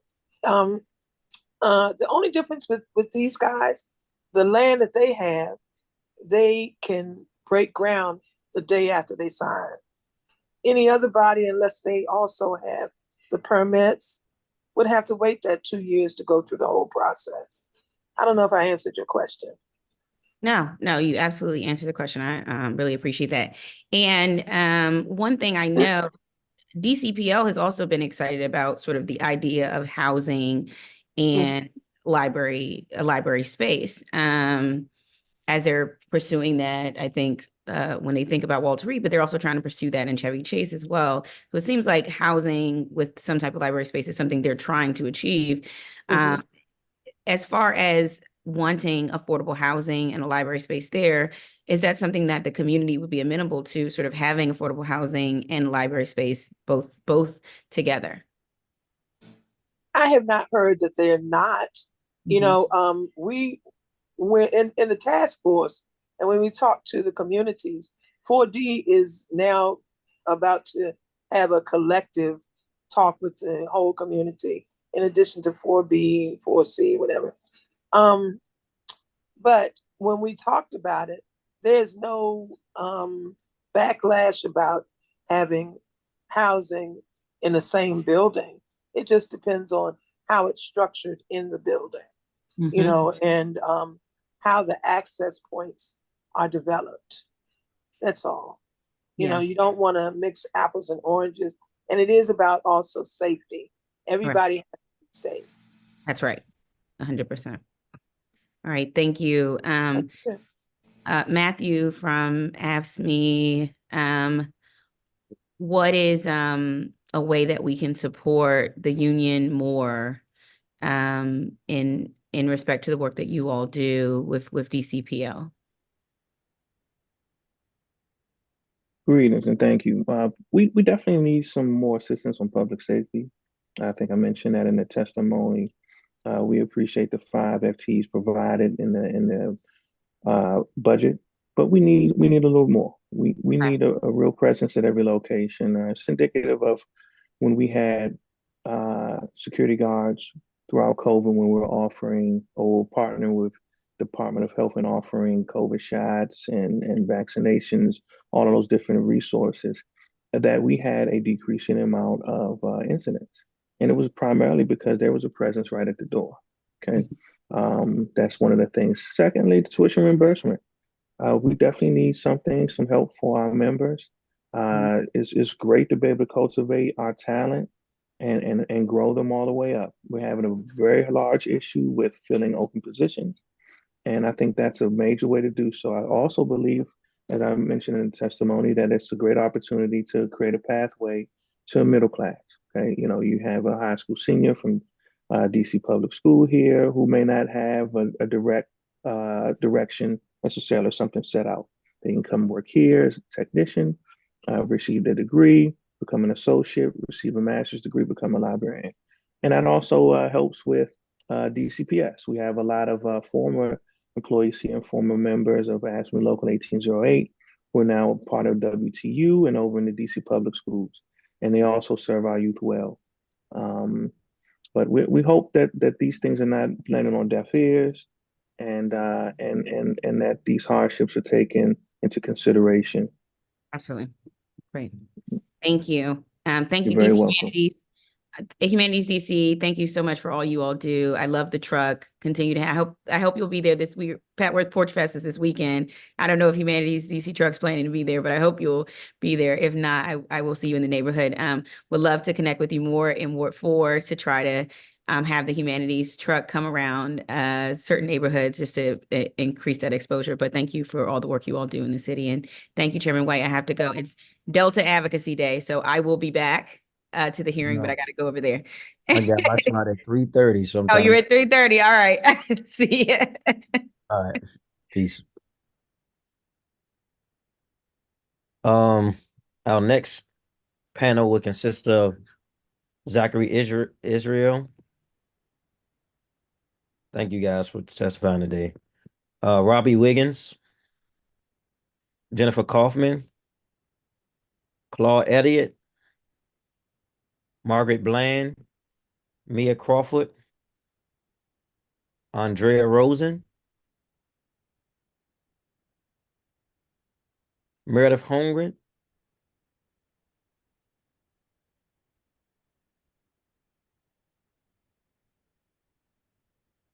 and if you have not heard your name called, please type something in the chat so we can elevate you to the panel.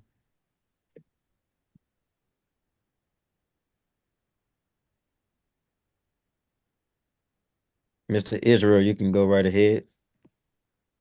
Thank you, Chair White and members of the Committee on Recreation, Libraries, and Youth Affairs. Thank you for holding this hearing today. I'm a resident of Ward 4 and a current member of the Kennedy Street Library Task Force. I also previously served as an ANC Commissioner on ANC 4D. This is the 5th time I've testified before your committee over the past 2 years on the issue of a new library on Kennedy Street Northwest. 3.5 years after DCPL's Facilities Master Plan was first published and multiple budget cycles later, our community is still waiting for DCPL to actually commit itself to bringing a new full-service library to Brightwood Park. As you know, the enacted fiscal year 2024 budget law included $5 million to DCPL as part of the Ward 4 Libraries Act of 2023 for site acquisition on Kennedy Street Northwest. However, disappointingly, Mayor Bowser's FY25 Budget Support Act of 2024, introduced several weeks ago, includes the, quote, Library Location Authority Amendment Act of 2024, which repeals the enacted Ward 4 Libraries Act of 2023 in its entirety. Furthermore, at ANC 4C's public meeting 2 weeks ago, when asked about her commitment to bringing a new library to Kennedy Street Northwest, Mayor Bowser stated that, quote, I don't support a library there. DC Public Libraries does not support a library there. It appears that Councilmember Louis George and the developers support a library there. But for the record, many Ward 4 residents and multiple ANCs located in Ward 4 also support a new library on Kennedy Street Northwest. I encourage Executive Director Reyes Gavilan to read the written testimony already submitted by literally dozens of Ward 4 residents to this committee supporting a new library in our neighborhood. The basic question at this point I have for DCPL leadership and the mayor is why? Why are you so fervently against a new full-service library coming to our neighborhood when the need for one here is so apparent and the support for one here from the public is so strong? What's more confounding is that at his appearance at DCPL's performance oversight hearing on February 7th, 2024, the executive director never indicated that DCPL was in favor of repealing the Ward 4 Libraries Act of 2023. In fact, he stated that, quote, everyone's in agreement that this is something that, working together, could be an interesting win-win for everyone. I completely agree with you, Councilmember Louis George, that this has to be collaborative, end quote. At this point, I urge DCPL to still fully utilize the $5 million currently available to it in partnership with DEMPED and or DGS to acquire a library on Kennedy Street Northwest. I also ask that the DC Council amends the FY25 BSA by rescinding the entirety of the proposed Library Location Authority Amendment Act of 2024. Lastly, I ask the DC Council to budget separate capital funds moving forward for a new library on Kennedy Street, separate and apart from the Juanita E. Thornton Shepherd Park Library. In the executive director's written testimony for today's hearing, he states that the Ward 4 Libraries Act of 2023, quote, disregards the board's legal authority to govern and oversee the library system, end quote. However, this is simply not the case. The Council of the District of Columbia, powered by the people of the district, ultimately gets to decide how to appropriate district funds each year for DCPL, not the DCPL executive director and not the DCPL Board of Trustees. Thank you, and I'd be happy to answer any questions you may have. Thank you.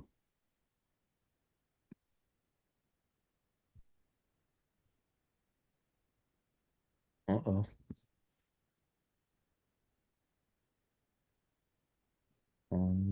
Misplacing my list.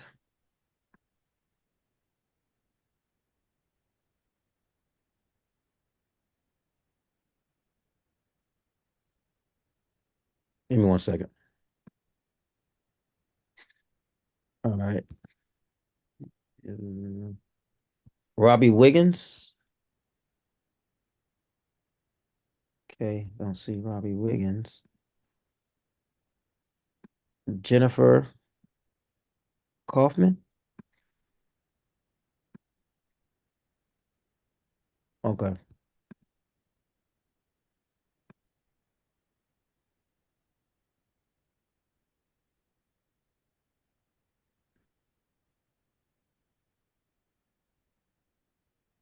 Margaret Bland.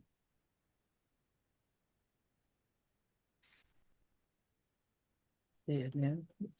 Good morning, Councilman White, along with council members and committee staff.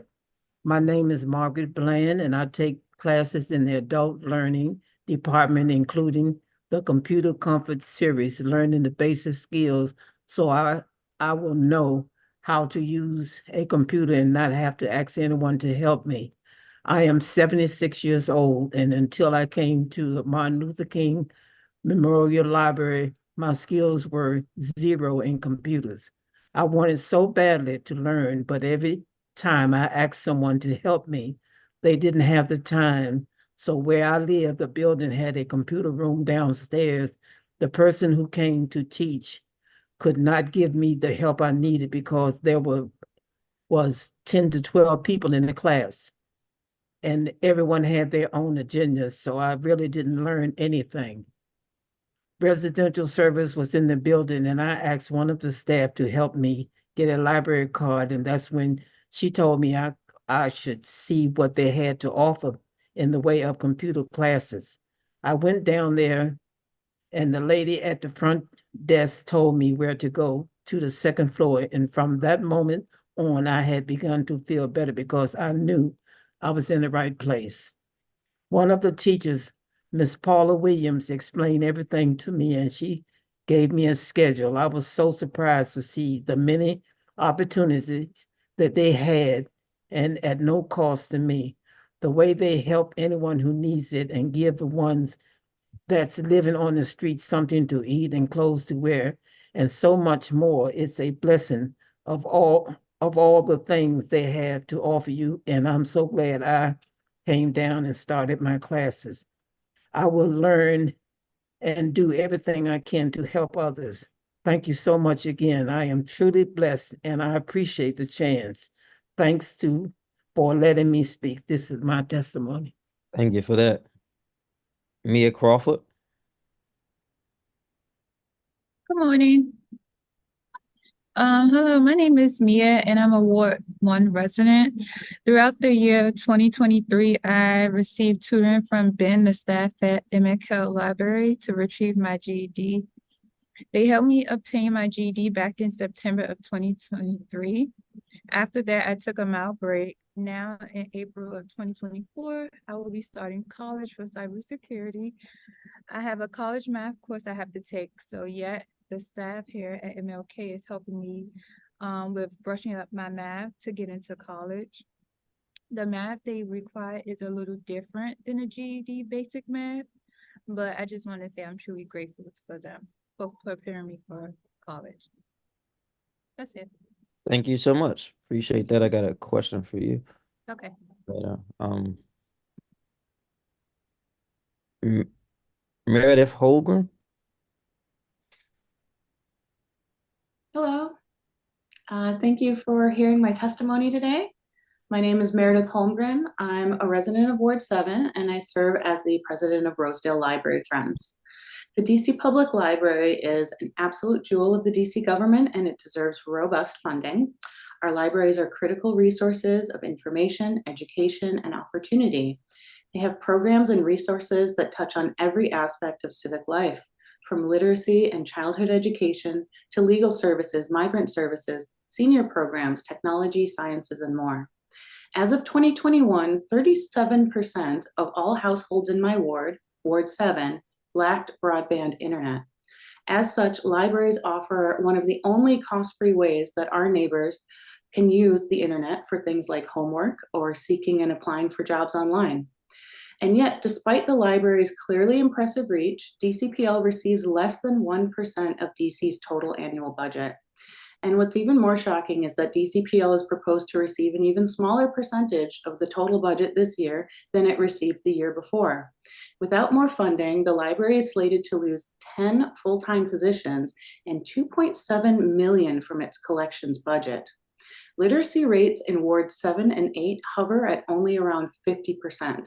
So slashing the collections budget by nearly $3 million could be devastating. The library should have a strong collections budget to be able to buy new materials, license ebooks online, respond to resident requests, and effectively engage readers of all ages and abilities. If the collections stay stagnant, we run into a situation where the libraries are not keeping up with literature and reading materials as they develop. As president of Rosedale Library Friends in Ward 7, I've seen these needs firsthand. Rosedale Library is one of the most used branches in the district when accounting for square footage. In other words, it's far too small physically for meeting community demands. Children in our community often use the library as an after-school gathering location, and staff do not have enough personnel or resources to support all their needs. The branch continues to struggle with temperature and humidity controls, which sometimes results in early closures. In the next decade, however, as you heard previously from Commissioner Mark Friend, who's my colleague, Rosedale is prioritized to be renovated and or replaced in DCPL's 10-year master plan. And having a robust budget now will help us ensure that DCPL stays on track with this overall modernization plan, and it will have a direct effect on the Rosedale Library. So for all these reasons and more, I'm glad to testify in support of the DC Public Library today at the budget hearing. And if you have any questions or follow-up comments, I would be glad to talk further. Thank you. Thank you. Ms. Andrea Rosen.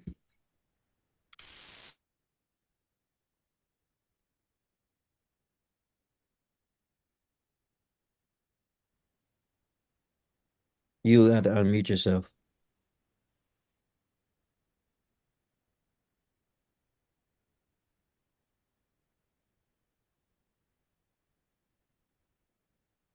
I'm Andrea Rosen, Chevy Chase Ward 4 resident. Thank you for listening to me. A tale of three libraries. What I propose in this time of cuts to human services, regressive sales tax increases, and insufficient library budgets is that the mayor and DC Public Library leave the Chevy Chase public space and library alone and put funds towards securing two libraries where they are needed in Ward 4. Mayor Bowser's fiscal 25 budget allocates $5 million of $24 million through fiscal 29 for replacing the 1967 public library in Chevy Chase Ward 3. The library shares 1.68 acres of public land with a community center, reading garden, heritage trees, benches and tables, tot lot, basketball court, all-purpose athletic service, and 31 parking spaces. 100-year-old single-family houses surround the Chevy Chase Commons.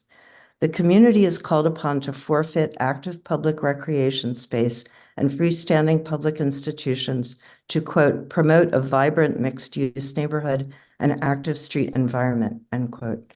Also to gain affordable housing via an 80-foot apartment building featuring IZ Plus, although the budget book doesn't mention that. Meanwhile, in neighboring Ward 4, two public libraries are in jeopardy. The mayor's FY25 budget repeals funding to acquire land for a library on Kennedy Street for residents of Brightwood Park and Manor Park who envision it anchoring resources like a job center, community meeting space, and affordable housing. The mayor's budget also leaves uncertain the Ward 4 council members' law requiring that the Thornton Shepherd Park Library remain at its present location. Even before support was rescinded for Kennedy Street land acquisition, DEMPED rejected that community's ask for affordable housing at the library site. In Chevy Chase, DEMPED has also rejected the community's ask to not add housing. Although much maligned, Chevy Chase is not unique in this request. Over several years, DEMPED has wasted public money on a Chevy Chase small area plan for the site and an hour RFP exercise that were PR boondoggles. DEMPED and DC Public Library did not seriously engage the community. When finally the Chevy Chase ANC stepped up via a survey to ask every household in the ANC what it wants in its civic space, it learned that the majority of the 2,100 respondents believe that the Commons should either remain unchanged or gain a new library and community center, but remain apartment building free. Monies budgeted for the reconstruction of the Chevy Chase Library are suspect as they varied little from year to year, even as construction costs increase. The estimated full cost for the library through 2030 is $42 million. Where will the jump in funding come from? Perhaps from the developer of a mostly market rate apartment building who, by subsidizing public facilities, can gain so-called relief from some part of the requirement for affordable units. Then even the affordable housing rationale for DEMPED's taking of public space will turn out to have been a sham. Thank you for listening. Thank you. I'll be jumping around a little bit. I start with Mr. Israel. Did you say that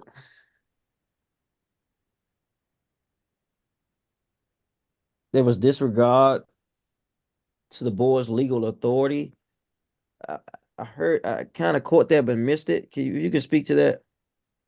Sure, Councilmember White. So in the written testimony that Executive Director Reyes Gavilan submitted for the hearing today, he uses that phrase. I quoted him directly. Okay.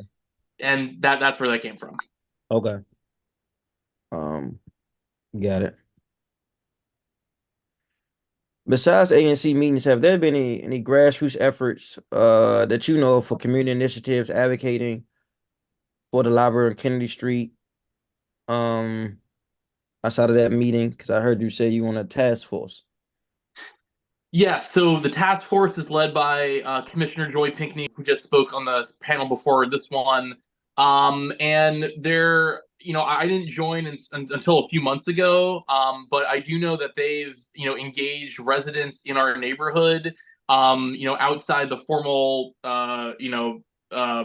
buffers of a commission. But it's a very collaborative effort, and we have ANC commissioners from ANC 4A, which is where the current Shepherd Park Library is, I should note, and ANC 4B. And so there's a very cross-collaborative effort.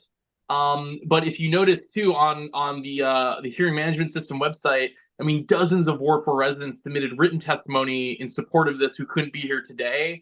And so I think there's a lot of support out there. Because a lot of residents are busy, they have day-to-day lives, they can't come here to testify, but the support is there. Right. I totally understand that. I want to thank you for being here and representing for those who can't be here or don't even know this is going on today. That's important because we need to hear those voices on the council, because as alluded to by someone on the panel, that we work for you guys and we should be bending towards what the community want, not what we want, because we come in and out of office as politicians all the time, but the community is still going to be here, especially talking about institutions like libraries 10, 20, 30 years, 50 years from now. So it's important to bend our ears to the community. And Chair White, if I could too, I think I could speak on behalf of the task force here, but we welcome you to come to Brightwood Park and Kennedy Street, maybe in conjunction with the executive director of the library, just to sort of see how things are structured right now in our neighborhood. So we welcome you to come if you would like to do that. Okay, I'm going to task Jules Jesse, who is here, with getting that information to you, and I will send you my information as well, so we can make that happen. Yeah. Thank you. All right. I'm gonna jump to Ms. Crawford. First of all, congratulations. I want to thank you for just being bold enough to invest in yourself.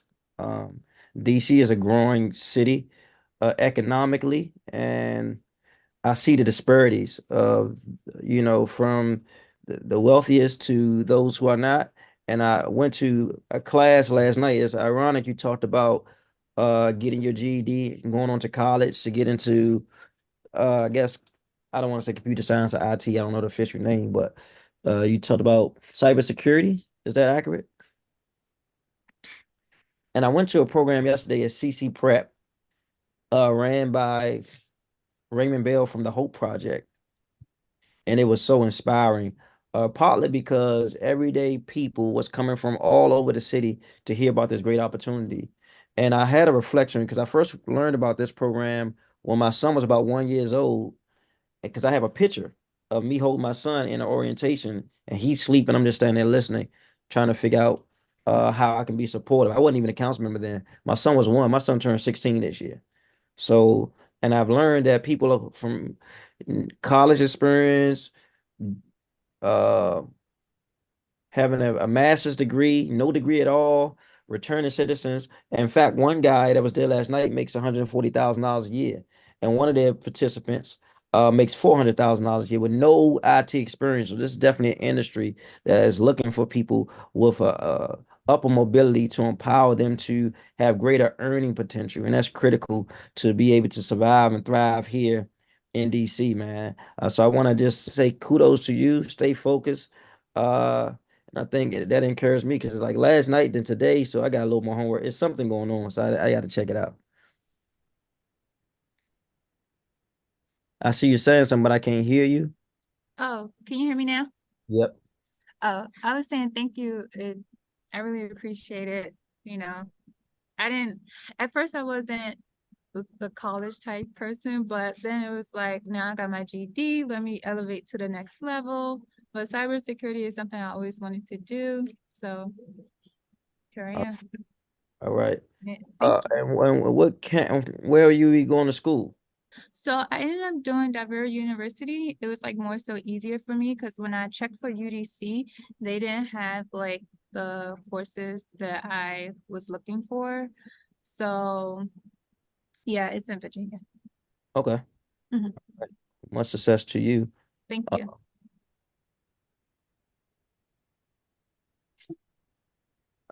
I'm gonna jump to Miss Holmgren.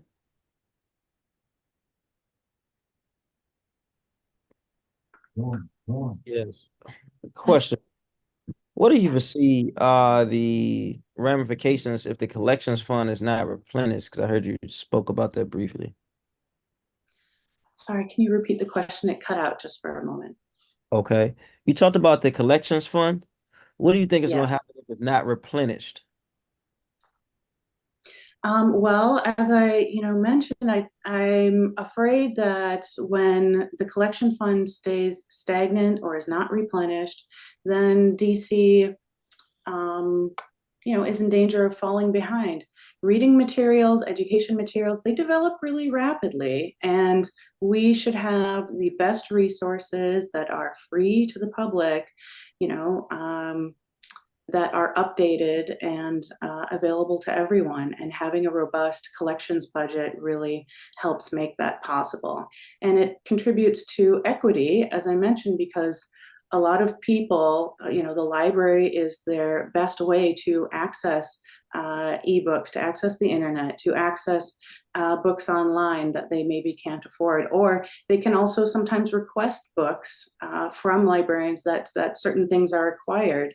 And so to make sure that we're effectively engaging members of the community, again, of all abilities, of all ages, there needs to be, enough up-to-date materials to go around to all the branches.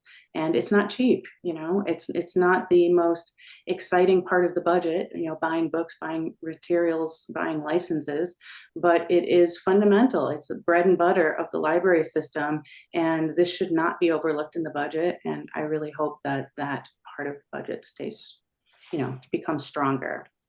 And did I hear you also say we want to increase the licenses of ebooks online? Did you speak to that? Yeah, I believe, in one of my conversations with the director, I believe he did say that, licenses for ebooks fall under the collections budget. You can double check that, but that's what I recall from our conversation. And ebook access has skyrocketed, as you know. I believe last year they hit 2 million, access. 2 million loans for these ebooks, and those licenses are not cheap. So definitely the collections budget can make a big impact there. Got it. And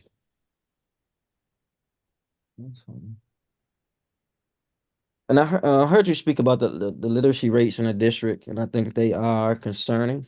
Concerning is probably not the best word. It should be some stronger verbiage used to describe where we are.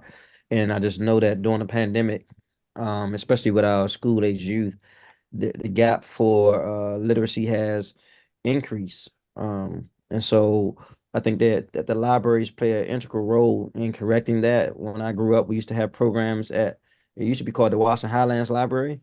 My grandmother used to take us throughout the summer, and it kept our mind fresh in the summer where we took off from school, not as engaged in reading or doing math or just engaged in school at all. And so that was critical to me staying on top, and that came through my local library, in which they had ongoing programs all summer long, every summer. So I look forward to asking the director about some of that this summer and after school as well.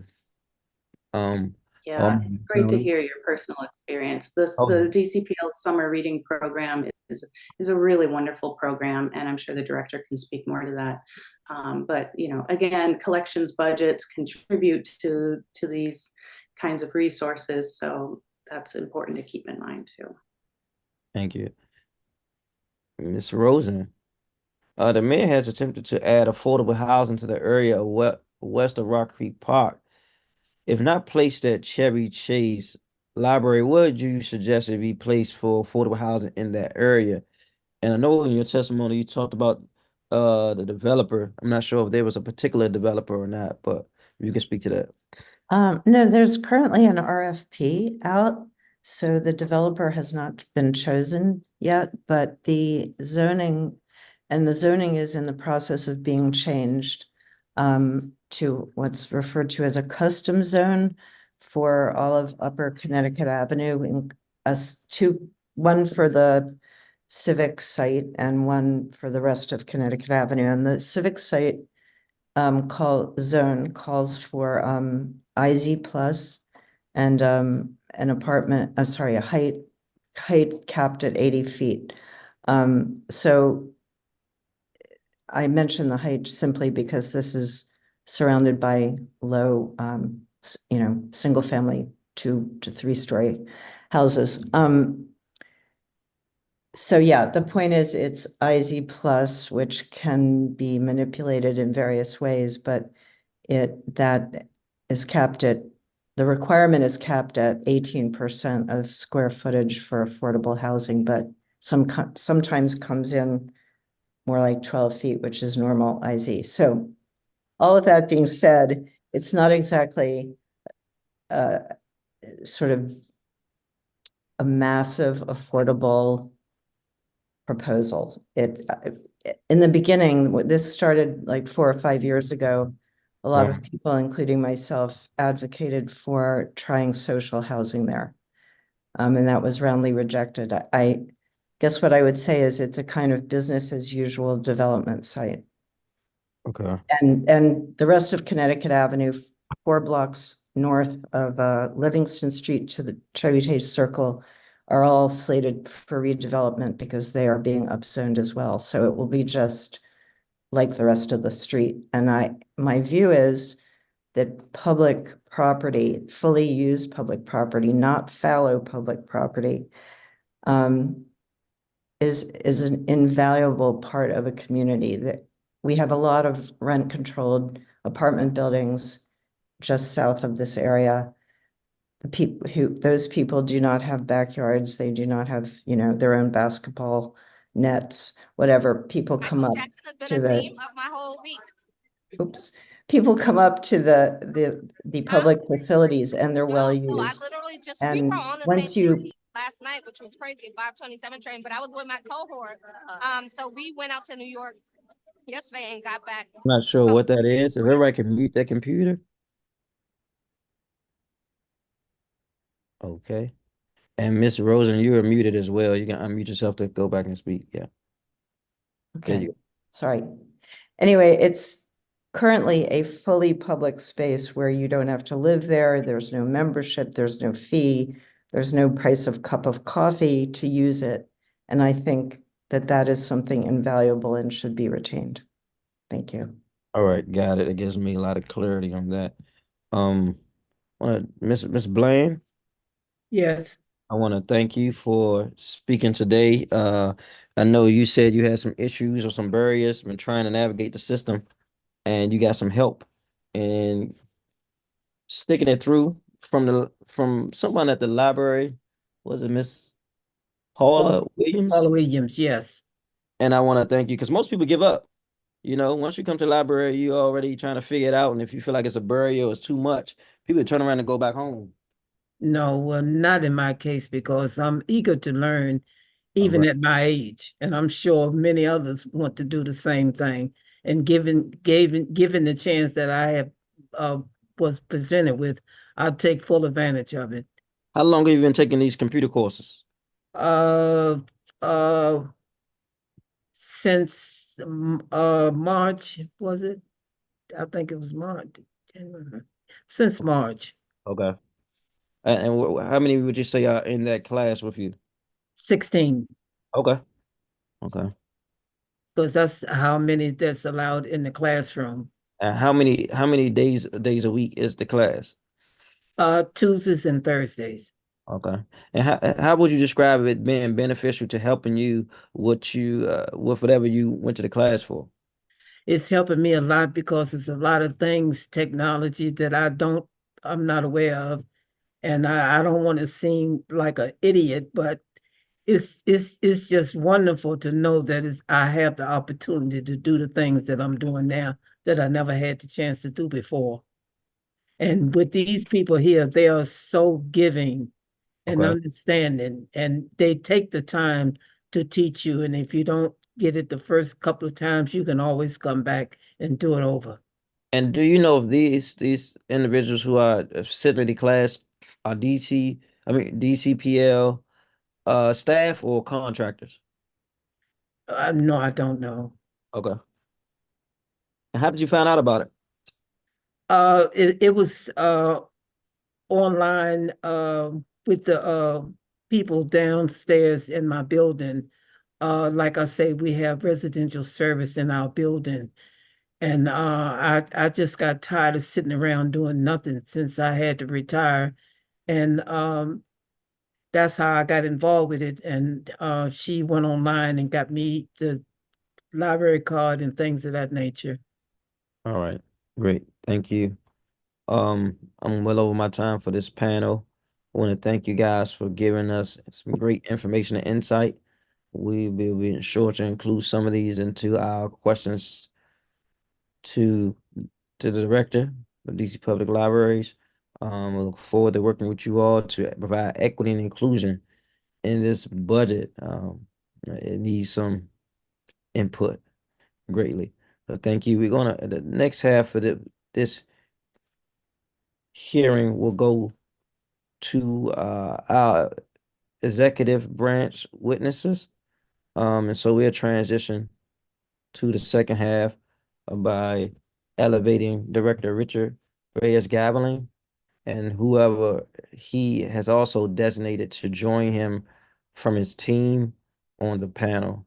So we'll take a moment as we transition. I want to thank all those who weighed in and those who are listening in. You can also submit your testimony online. For those who want to give input on this hearing, you can do that by clicking the button submitting testimony on dccouncil.gov's website. And it will close May the 9th, 2024, 6 o'clock p.m. So if you are listening in, please submit that information.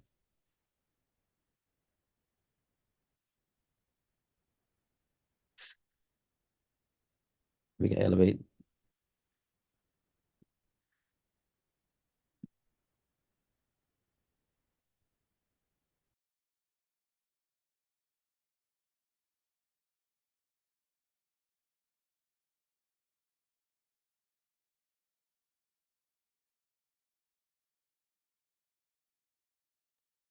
Still morning. Good morning, Director. Hey, good morning, council member. How are you? I'm great. Good. Um, I see a few others joining. I'm assuming they are with you. Yes, I can introduce them or they can introduce themselves. Um, before you do that, let's swear everyone in if they could turn their cameras on, and raise their right hands. We can swear them in.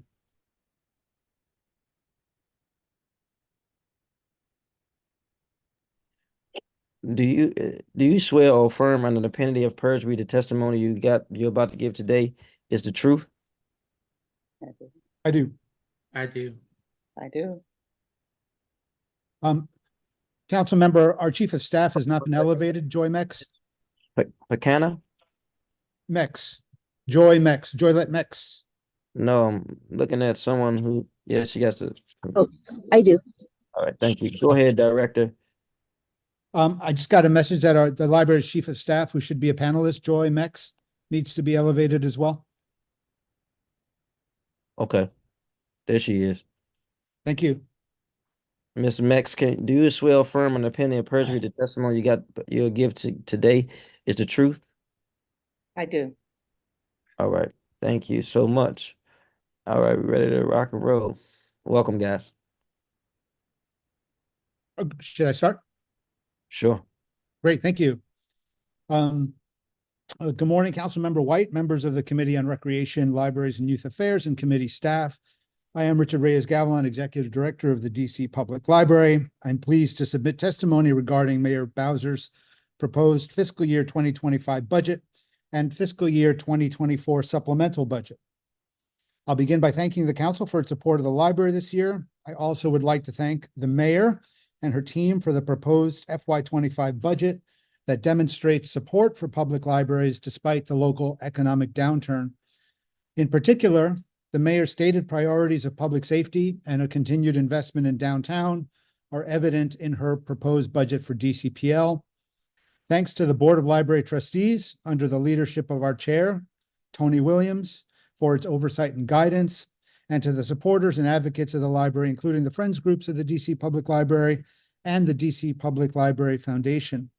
Lastly, I offer my thanks to the staff of the library who continue to meet the needs of residents despite growing staffing shortages and the ongoing challenges facing our communities.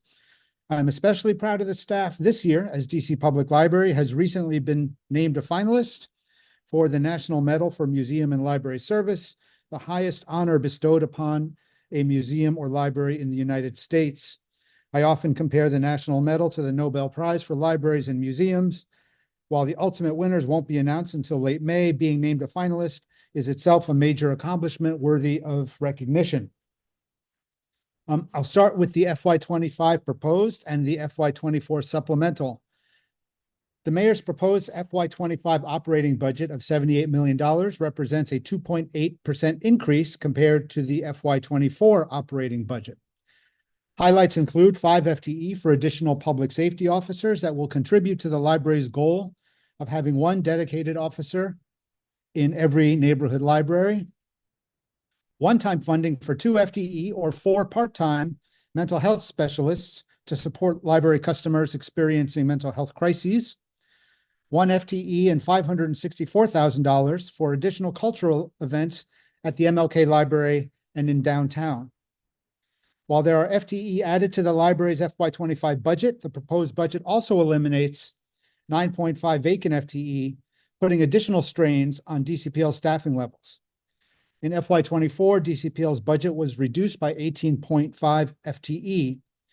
Moreover, we were compelled to keep more than 30 positions vacant to meet the budget.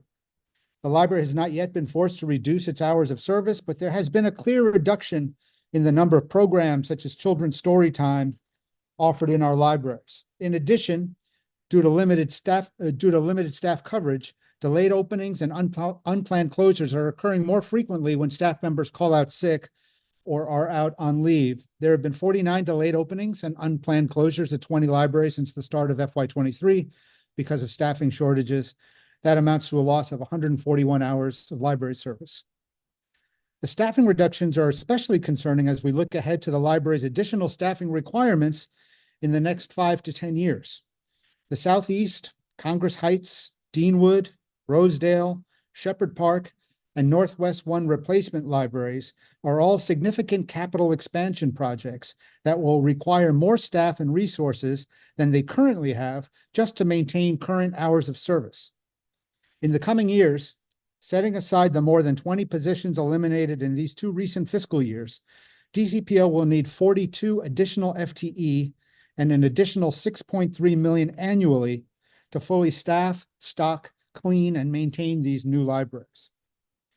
While the proposed FY25 collections budget of $4.78 million remains unchanged from FY24, there is a proposed $2.75 million FY24 reduction from the FY23 carryover budget that will result in the inability to purchase more than 130,000 print and ebooks over the next several years. I've stated in previous hearings that the use of ebooks has soared since the onset of the pandemic, but so is the cost to license ebooks. In FY23, more than half, 53% of the library material borrowed by adults was digital, and that percentage continues to grow. The average cost for the library to license a single ebook is $85. The wait time for popular books, which can already be as long as 2 to 3 months, will grow to absurd lengths with the proposed loss of funding. Wealthier residents can turn to commercial ebook vendors to purchase their books. Other residents won't have that option. A proposed $450,000 reduction to the library's non-lapsing revenue generating budget, funding used to supplement library programming downtown, among other things, dilutes the impact of the $564,000 downtown activation enhancement to which I alluded to earlier. A proposed $165,000 budget reduction represents decreases in various non-personnel budget categories, including a 20% reduction to the library's supply budget that will put further strain on our ability to support our very popular free printing and copying services for residents. Moving on to the FY25 to FY30 capital improvement plan and the FY24 supplemental.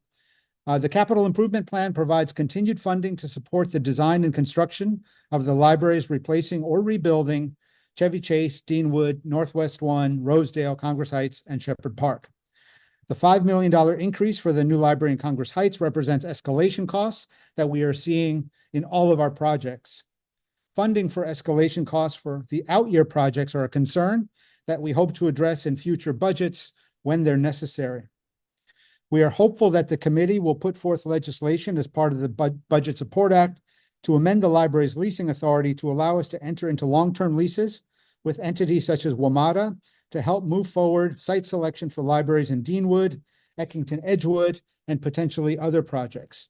We are grateful to Mayor Bowser for $825,000 this fiscal year to replace the existing glazing at Anacostia Library, which has been struck by bullets 5 times in the last 2 years with bullet-resistant glazing.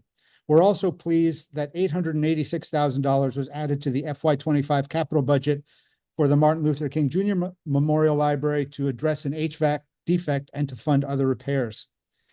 There's a $400,000 increase to our fleet budget, bringing the 6-year total to over $1 million and allowing DCPL to replace aging vehicles, purchase additional vehicles, and convert the fleet to electric. The Library Board of Trustees is supportive of the mayor's repeal of the Ward 4 Libraries Act of 2023 that disregards the board's legal authority to govern and oversee the library system. We do remain supportive of future efforts to provide government services in the Kennedy Street area, as proposed by Mayor Bowser in her remarks to the council at the FY25 budget release on April 3rd. Thank you for giving me the opportunity to provide today's testimony. I'm joined by members of the library's executive management team and our agency fiscal officer, and we welcome any questions that the committee may have. Thank you. Thank you.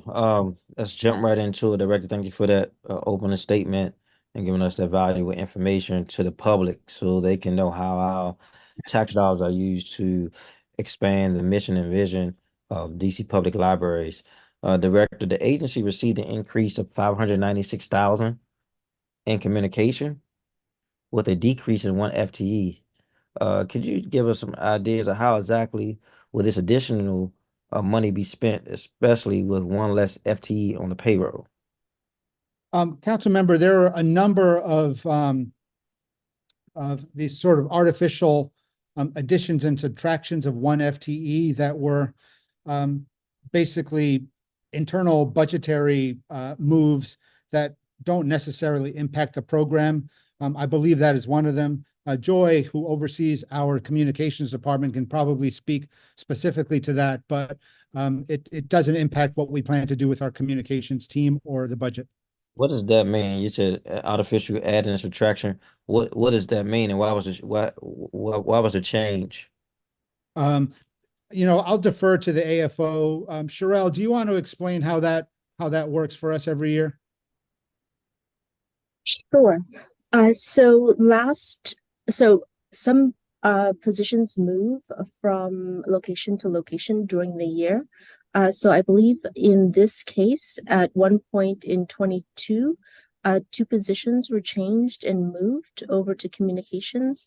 And then they were moved out again to other activities or programs. And so it looks like there was a decrease, but as needs occur, some positions are moved from program to program. Okay, we'll send some follow-up on that so we can get a better understanding on that. The agency also saw a decrease of 179,000 in contracting and procurement, and 194,000 in property asset and logistics management, which also lost a FTE. Is this narrative true with this as well? Because it's confusing. If you're referring to the, yeah, I mean, we do have some concerns about loss of some of our dollars, and I mentioned in my testimony, our free printing and copying is a hugely popular program across the library system. And so when we lose some funds for supplies, equipment, those sorts of things, it puts an additional strain on our ability to deliver some of those services. So how's this relating to contract and procurement and property asset and logistics management? 179,000, 194,000. I'm happy to add to that, Director, that the loss in the FTE for contracting and procurement is one of the 9.5 vacant FTEs that were eliminated in the FY25 budget. Thank you. You received an increase of 178,000 for events, exhibitions, and development services. Will this new FTE be working to increase programming at MLK Library? And exactly what does the increase of this program look like, if so, for FY25? Yeah, so the FTE will be based here at the MLK Library, and the goal is to continue to support downtown activation. So from my perspective, it is not simply doing more programming at MLK, which has been great over the past 3 or 4 years since we've reopened, but also working in partnership with downtown agencies to do more programming to bring people just downtown in general. So that's the goal for that enhancement. Yeah. On that note of MLK, I was at MLK Library 2 nights ago. There was a very powerful program about reading and literacy with kids ran by a former rapper and music mogul Dame Dash and his wife Rocky. It was accompanied by a number of organizations, staff, and children from all across the city. So that I was really encouraged to see that happen. And, just want to note that as far as like programming, which is critical to ensuring that we bring youth and young adults to our library system to, participate in our various activities. So I want to note that when we talk about MLK Library. Let me ask you this, Director. There has been some ongoing conversations in the city, even on the last couple of panels, about public safety. And I see that there has been an increase in efforts to increase public safety in and around. You even noted that there is a new effort to, I guess, bulletproof the glasses of some of the recreation centers, including Anacostia. What are your priorities and visions for increasing public safety in our library system? Thank you for asking, Council Member. Public safety has been our top priority at the library for the last several years. It is our number one sort of topic of conversation. I go out every single month and meet with the staff of the library system. Their first concern expressed to me is public safety. So we've done a number of things over the last couple of years. We've hired a new director of public safety, Chief Tanya Chapman. We have just this past week, we have started a new program called the Public Safety Ambassador Program. So these are contract security officers who are working in many of our libraries during the after school and evening hours where we need the most amount of help. We asked for and received additional safety officers in the FY25 budget. So if the council approves the budget as written, we'll get 5 more public safety officers towards our goal of having 1 dedicated officer in every location. And also, very importantly, council member, we know that a lot of the safety issues occurring in the city and in our libraries are related to mental health crises. So we've also invested in peer navigators, who are people who are engaging residents experiencing homelessness or at risk of being homeless, connecting them directly to services. We are piloting a new mental health program right now. We are, again, if the budget is adopted as written, we will have 4 part-time positions in our libraries helping where needed. And of course, we're also expanding our partnerships with organizations like the Downtown DC Bid. I met with Chief Smith at MPD, also Deputy Mayor Apia. So we are meeting with everyone that we can to both increase the number of safety officers, but think through how safety can be sort of an organic component to the program that we deliver at the library. You're muted, council member. Thank you. I'm glad you added the conversation about the mental health or peer navigators, because that's critical. How do you envision their role in interacting with the public and the library? When we hire specialists like peer navigators or these mental health specialists, they're taking a more sort of proactive role with customers coming into our libraries and library staff who typically don't have that level of expertise, right? So if we hire a librarian to do children's programs, they don't have the sort of the expertise to engage somebody who's having a mental health crisis or engage somebody who may be at risk of being homeless with very specific targeted resources, specific conversations. So it's just it's a more aggressive intervention that is taking place in our buildings, thanks to the addition of these types of staff. And hopefully it allows our librarians and our library associates and our library technicians to do the work that they were hired to do, which is put on programs and do outreach and shelve books and everything else. Thank you. You've heard the last testimony from, I believe, Miss Margaret Blaine, I believe, who talked about the collections fund. And we see a decrease of 2.75 million in that fund. Can you speak to that at all? Because that's concerning, and how it's going to keep effective and strong library operations with this cut. Yeah, I mean, look, it's a concern. So the 2.75 million dollar proposed cut to our FY23 carryover. We spend that money not just on books, right? We spend it on licenses for ebooks. There was a question about that. We spend it on electronic resources like Canopy, which is a really popular movie database. We spend it on magazines. We spend it on just about everything that anybody can borrow or access online. The circulation or the use of library material has really exploded, which is a wonderful thing. I think last year, the library circulation was over 7 million, which was a record for DC Public Library.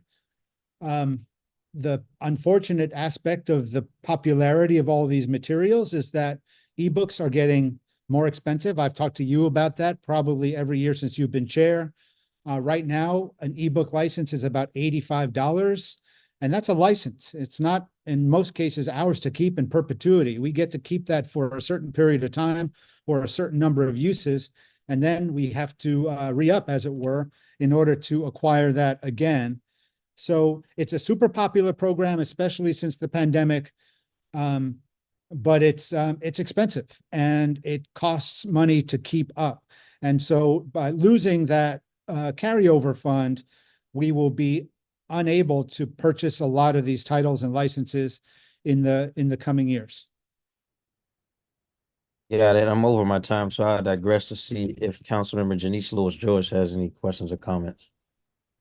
Good. It's just turned afternoon. Good afternoon, Director. Hi, Councilmember. How are you? I'm good, and good afternoon to the entire team. It's good to see you all.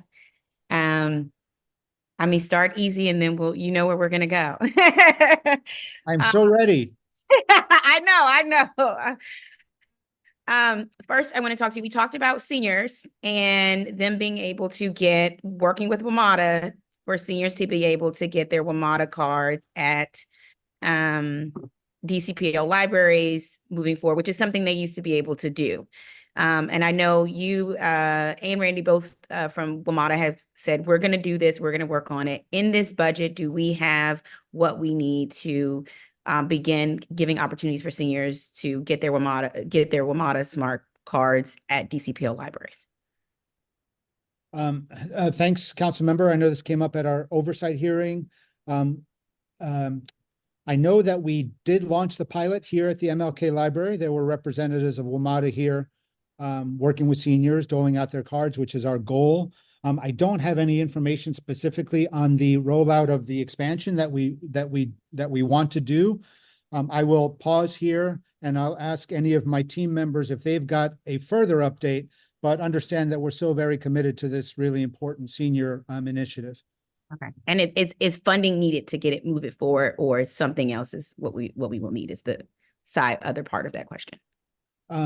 Thanks. Joy or Tiffany, do you all have either of you have information on the latest, and if there's any sort of tall pole in the tent? I am happy to chime in. To your earlier point, Director, we did have a couple of pilots at MLK Library. We are actually in conversations now with WMATA about doing additional pop-ups, but also the more sort of long-term. We don't have a sense right now of whether there is a budgetary impact on the long term, but may have a better sense as we continue to work with WMATA on the actual program that will be permanent at the library. Okay. All right. Well, keep me updated there. I've talked to my seniors about it. They're not going, they're not downtown as much as they used to be. They don't go downtown as much. So I think we should probably pilot in one of the neighborhood libraries to get a real sense of what the capacity will need and look like. Obviously, Ward 4 has a lot of seniors, but you will choose the neighborhood, basically choose a neighborhood with a lot of seniors who want that access. And if there's additional funding needs, let's talk about it there. But I'm excited to get this moving forward for our seniors. And as you know, Ward 4 has a large amount in the city. The other question I have, thank you for doing the walkthrough at the Petworth Library. We're really excited for the teen space. I'm also want to say to thank the Petworth Library, both its staff and the work they do, but also Petworth Library, also security team and officers have also been a critical part of safe passage as it relates to our students in our Roosevelt, McFarland, Whittier pipeline, and sort of have stepped up to the plate and are outside when students are going to and from school, making sure that the library is safe, but also that the community is safe. So I appreciate that work. Are we on schedule for Petworth Library in construction on the dedicated timeline? Yes, yeah. The timeline we shared with you at our walkthrough has not changed. Okay, great. Next up, so let's talk about Kennedy Street Library.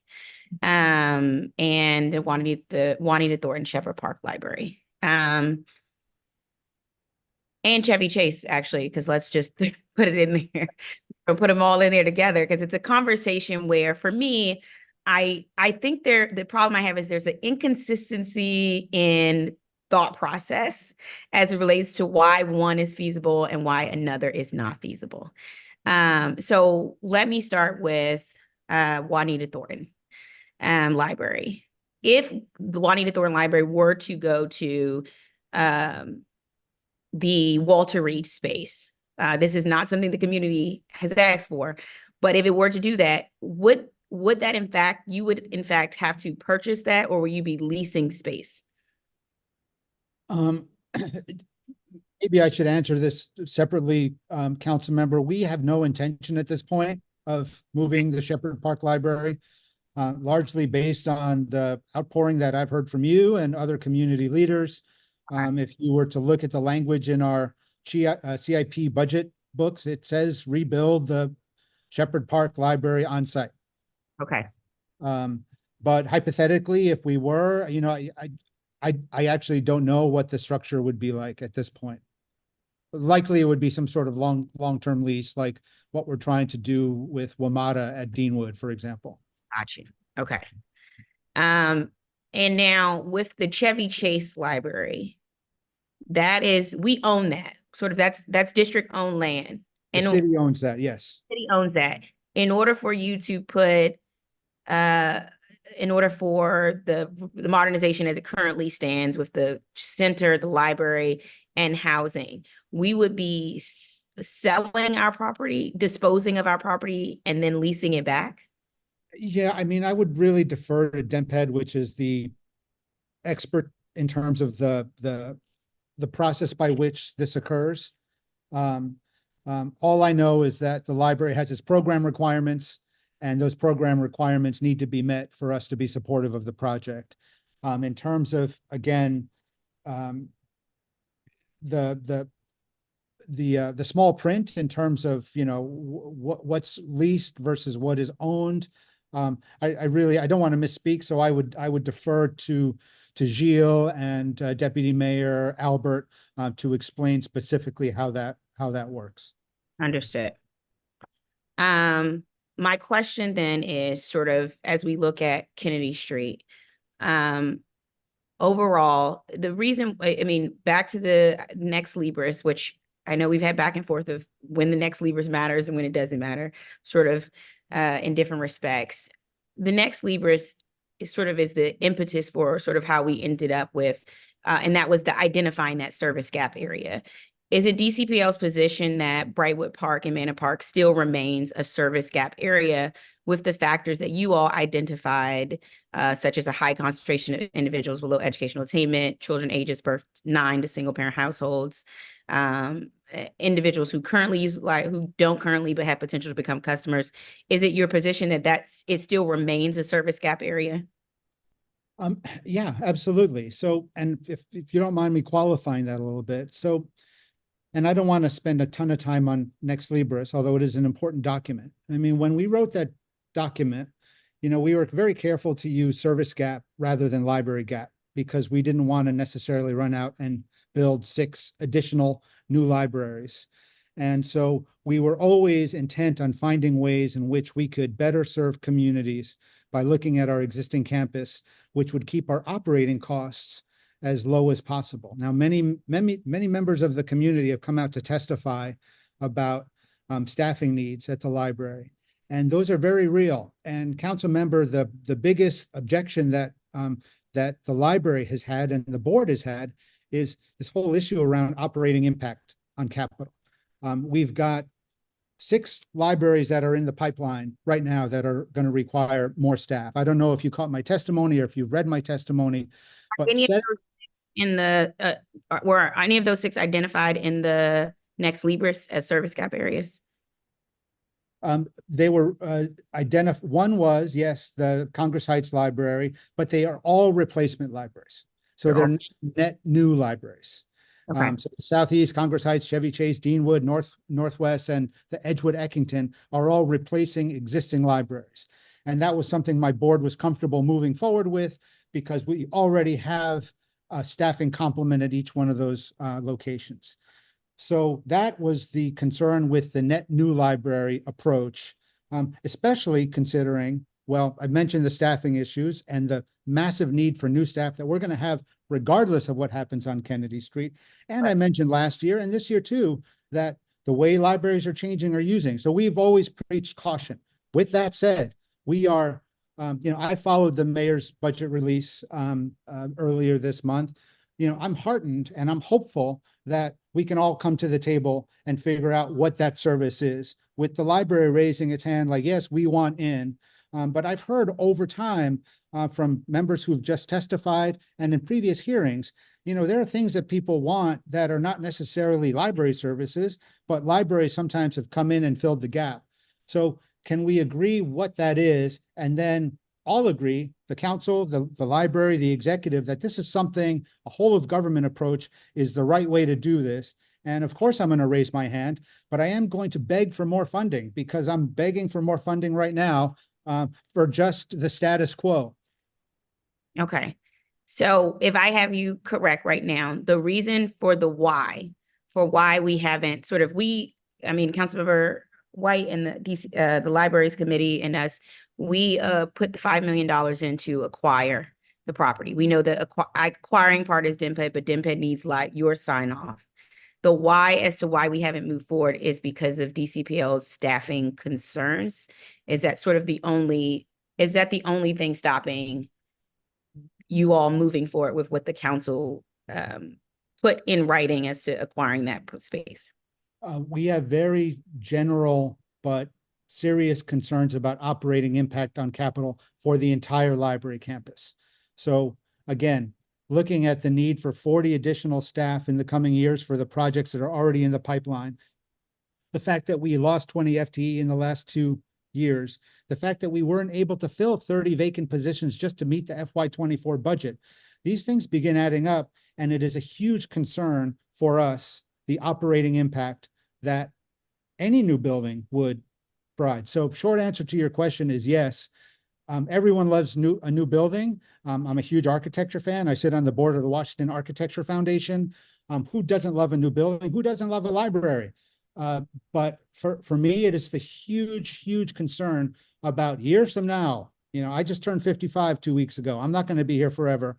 Who is going to, is there going to be the wherewithal to say, we have to fund all these buildings? What I've seen, council member, and I won't state where, but I've seen it all over the country where I've seen cities overbuild. And you've got buildings that are no longer open on weekends. They're no longer open during the evenings. Their programming is deficient, to say the least. And I hate to say it, it's beginning already to happen at DC Public Library. We're offering many fewer programs than we have in the past because of our staffing shortages. And, I think that, we get a pass because we've not been required to fundamentally reduce our hours of service. But, I'm starting to ring the bell with you all and my board and the executive that, that we're really going to have to think about what we want from the library system in terms of its programmatic offerings. And so those are my concerns in a nutshell. And I mentioned the changes, right? Coming out of COVID, there have been huge changes in how libraries are being used. So I would be remiss in thinking through in the past, we used to know we wanted 40,000 books in every one of our locations. Just this past year, we have had more people borrowing ebooks than ever before. In fact, there are more ebook borrowers than print book borrowers. And this is a trend. What's that going to look like when we cut the ribbon on a new building? So these are all the concerns that as a fiduciary concern me and concern my board. Got it.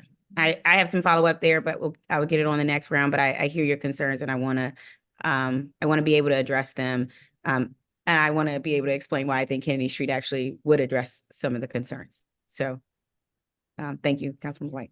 Yes, thank you. I want to stay on that for a second because I am concerned, and I heard one of the reasons that we're reluctant to do that is because of staffing, but that's true all across the board from DPR, any government agency. especially with the projected revenues projected to decrease. But also, you talked about fewer staff shortages. Is this staff shortages, or is this, do you see a difference in in-person usage of our libraries? Because we can correct staff shortages. Tell me your rationale behind this Kennedy Street Library when you say staff shortages. Is that it, or is there something else there?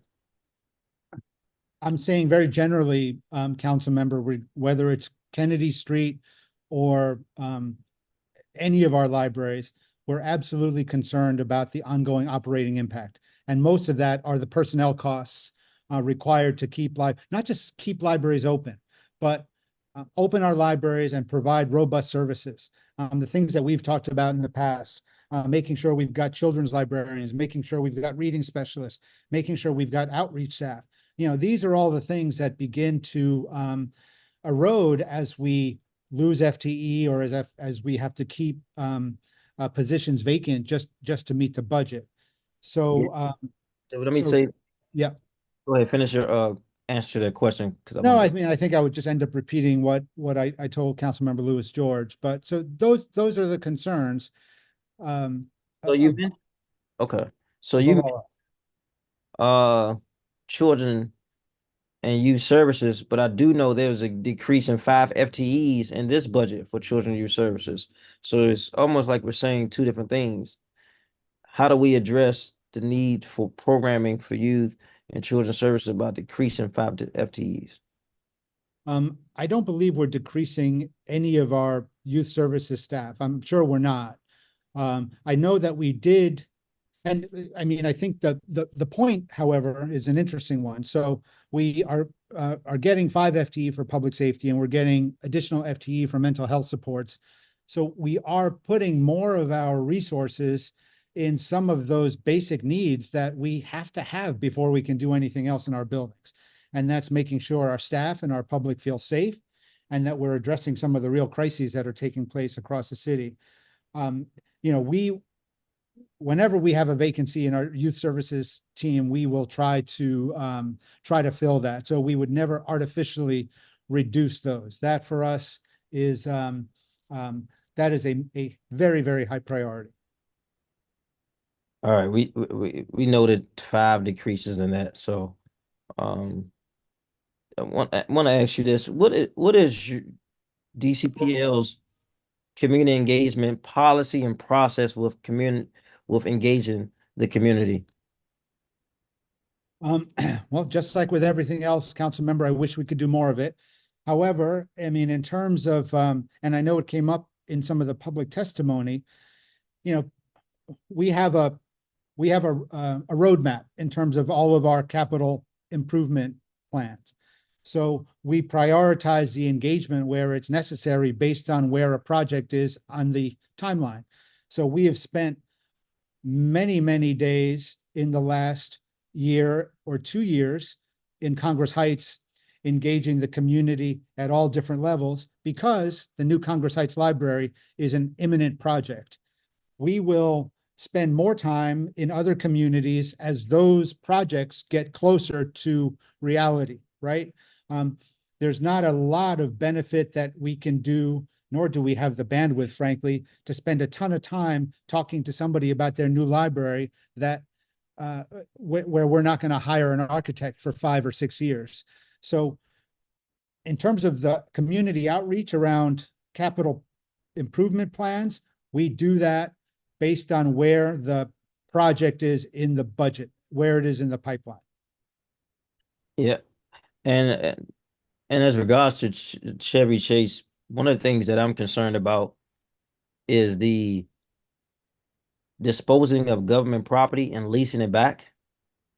And I don't know what all is going into that, but I've seen deals like this to backfire on a district. Which one? For example, Congress Heights. We own Congress Heights School. We disposed of it, and now we had to pay $2 million to lease a property that we once owned. Like, we did that same thing with what's the name of that school? It's on MLK. I can't get the name of it. Right, Bernie. we leased it out, and now we did that a lot of times with our schools. And it seems like these individuals that hold the lease make millions of dollars, while DC's on the whole they're trying to do business with a person that now charges us more than what we disposed of before to get it back. And I don't know what that's about. It seems like a bad business practice to me. What exactly is happening with this Chevy Chase leasing back? Again, council member, for fear of misspeaking, the library sits on city property. We have been very clear that we are supportive of the mayor's goals of increasing the housing stock in all parts of the city, including on the Chevy Chase site. Our responsibility in terms of this very complicated project is to ensure that we've got the best library that we can possibly build on the site. And so we have offered some of the program requirements that have informed the RFP for the new library. And by the way, we desperately need a new library in Chevy Chase. So I think that I can speak to the new library at Chevy Chase, but I really don't want to speak for on behalf of DEMPED in terms of the agreement that would ultimately be made with a developer for the redevelopment of the civic site. Okay. For public record, was Kennedy Street designated as an area that needed a library in a publication that you all gave out? We designated Kennedy Street as a service gap. Okay, and I don't want to be too nuanced about the whole thing, but as I mentioned to Councilmember Louis George, we were very concerned with this notion that we were going to be asking for new libraries at Ivy City and Glover Park, in Brightwood Park, and Adams Morgan, so on and so forth. So the initial attempt in that report was, are there ways in which we can address the gap without having to build net new libraries per se? And the original suggestion, which has been tabled, was to consider, rather than renovating or rebuilding the Shepherd Park Library on site, figuring out if there was a way that we could move it to the south that would serve more Brightwood users as well as Shepherd Park users. And so again, right now, that is not the library's intention. Our intention is to use the dedicated funding to rebuild the Shepherd Park Library, which desperately needs to be rebuilt. And that is where we stand currently. Thank you, Director. If you can offer a little more concise, because I'm running out of time to answer. Okay. Yeah. And from that, there was, to my understanding, DS was trying to put together a RFP for that. Did you all send the information to them to put that out? We have not sent any information, only because I think what we have been doing is talking to different government agencies about other city services that could be delivered in addition to library services. But we did not issue a standard building program for a 20,000 square foot library. Can you walk us through the neighborhood library services, which was the largest budget increase of $1.48 million? How would this help you to expand the reach and footprint in the community around services? I'm sorry, council member, can you repeat that? There was an increase of 1.48 million for neighborhood library services. I'm just trying to figure out what the reason and behind this was, and how would this help to expand the mission and vision of DC Public Libraries. Thanks, council member. I'm going to just stop momentarily. And I mean, this is not something I've got on my highlights here. Okay. Sherelle or Joy, do you have some more additional information on that?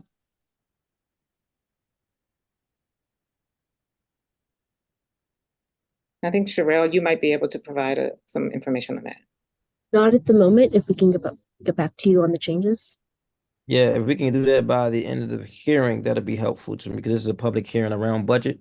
And so we don't want to miss this opportunity related. Yeah. I'll say again, council member, that there were some sort of internal machinations that sometimes move like vacancies or staff from one department to another department. But there's nothing that I don't have access to that would signal a huge impact on what we're trying to do at the library. Thank you. Are we still on track with the 7 capital projects in the FY25 capital improvement plan that you can see? Yes.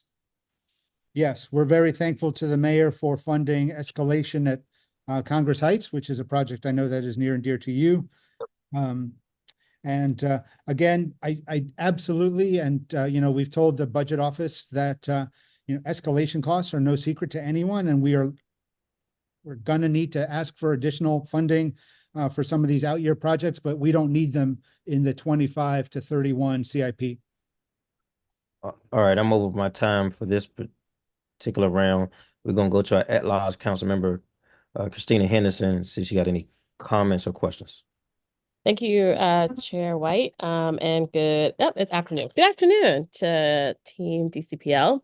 I'm going to just ask a couple of really quick questions because I know we're short on time.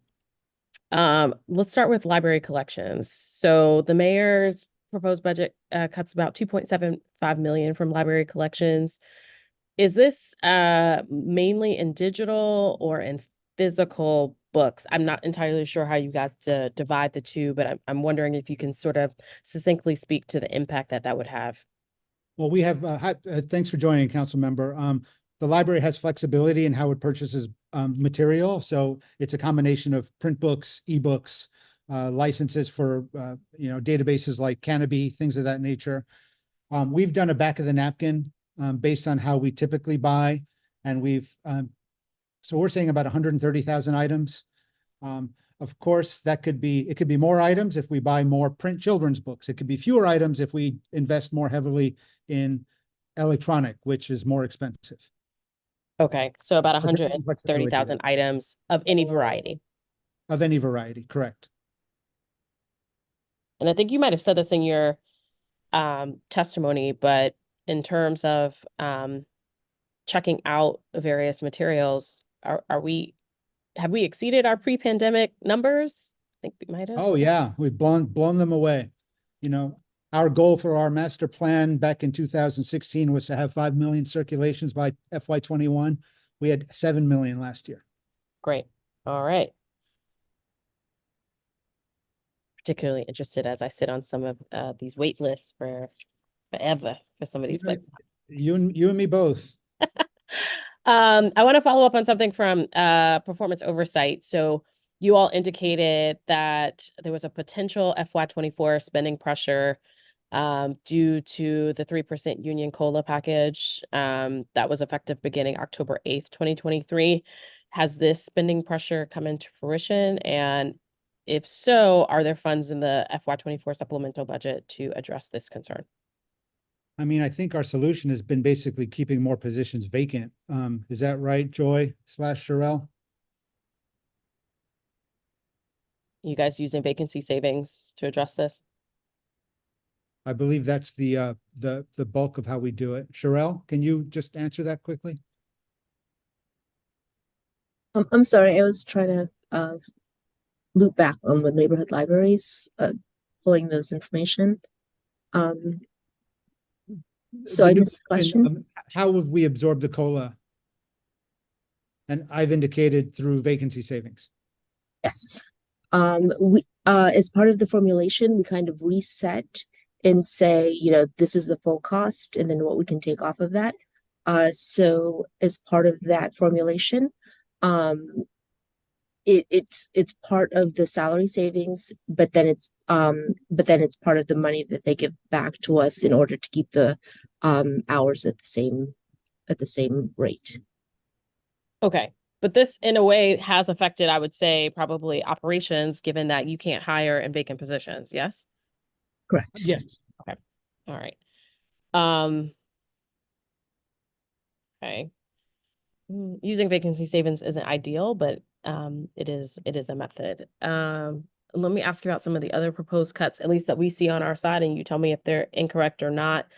So obviously, we have a number of young people who love the literary programs and activities that you all offer. What we're seeing is about a $803,000 cut and a decrease of 5 FTEs in children and young adult services.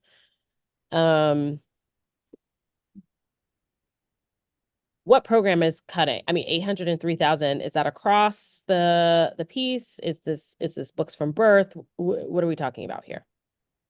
council member, I'll apologize to you and the other council members.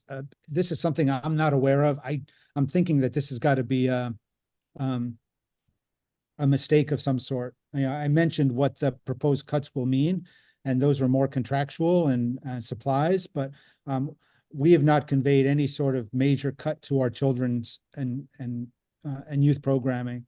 And again, I don't know if Sherelle, you've got some information here, but I'd love to get back to all of you and just tell you what that means. But we wouldn't decrease those positions. There was a decrease of 9.5 FTE. I believe one of those was public service. The rest of those were in other budget lines.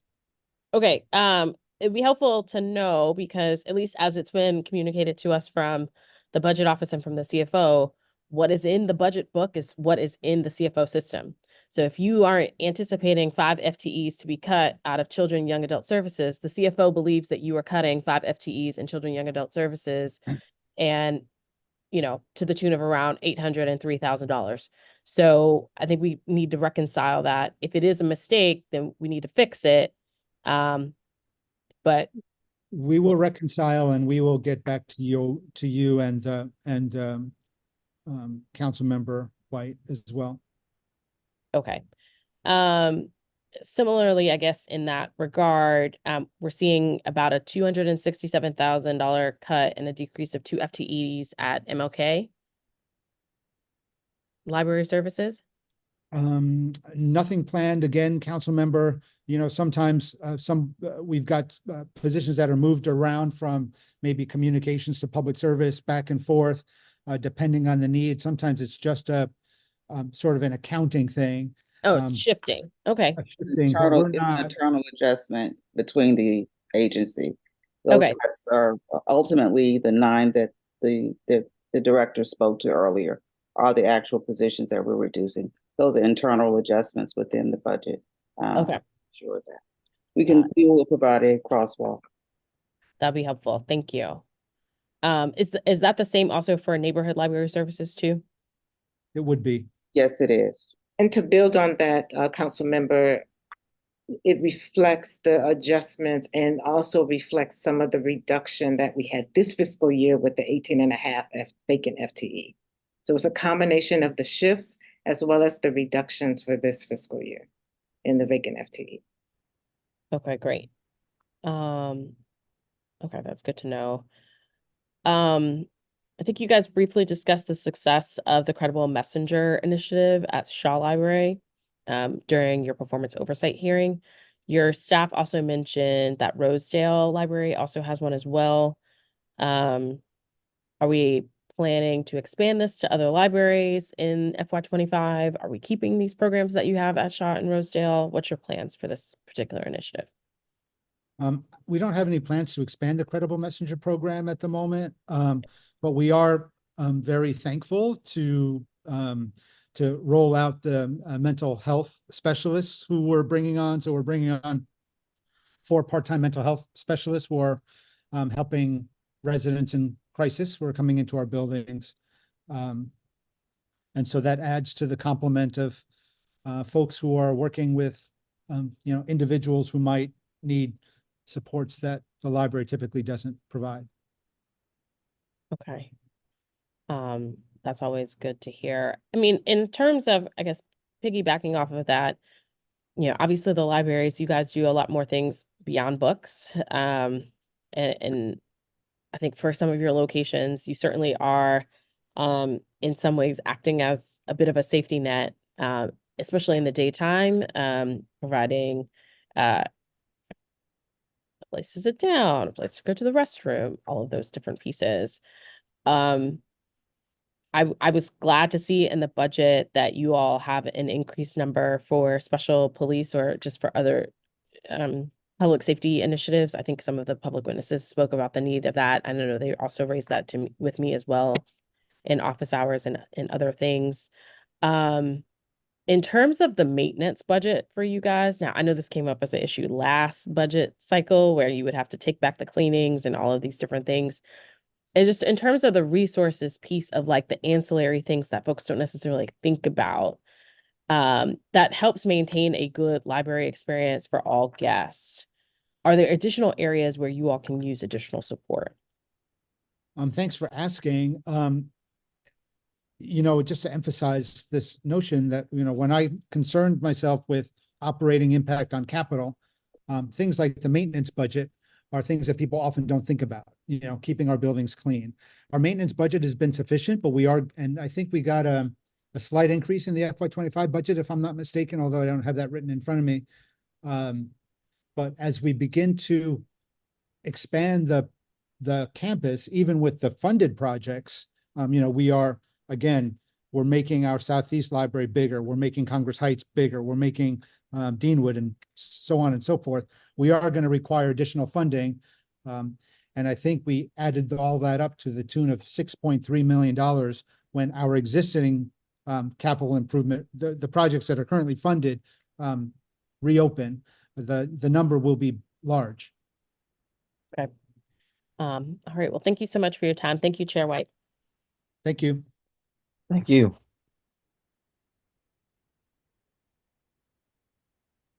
Councilmember Janice Lewis George.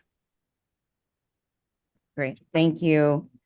So I just want to wrap a few things up here before I have to head to for high vehicles. So you mentioned earlier that most of all of our libraries currently in the capital plan are replacement libraries, not new libraries. But are any of the new libraries shifting from being small footprint libraries to full service libraries? Yes, just about all of them.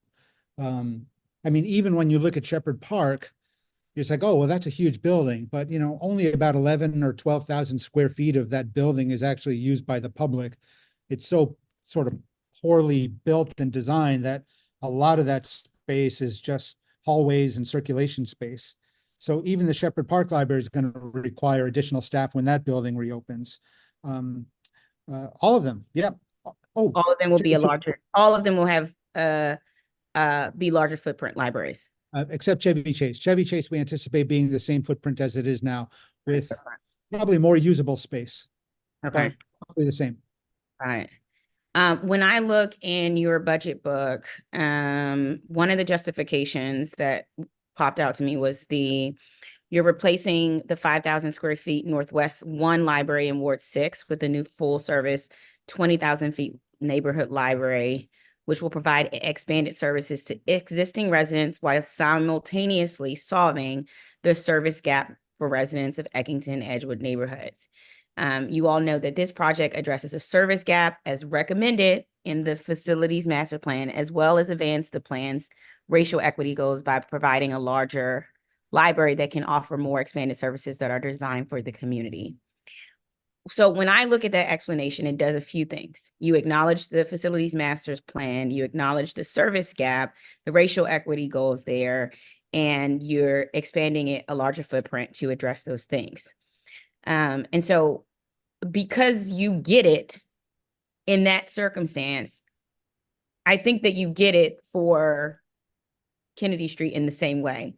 Same service areas, same goals needed, same racial equity goals, because Brightwood Park, Manor Park area has the largest immigrant population as well, with the largest Spanish-speaking and Amharic-speaking population, in addition to the other factors noted in the service gap area around single-family households, families, et cetera.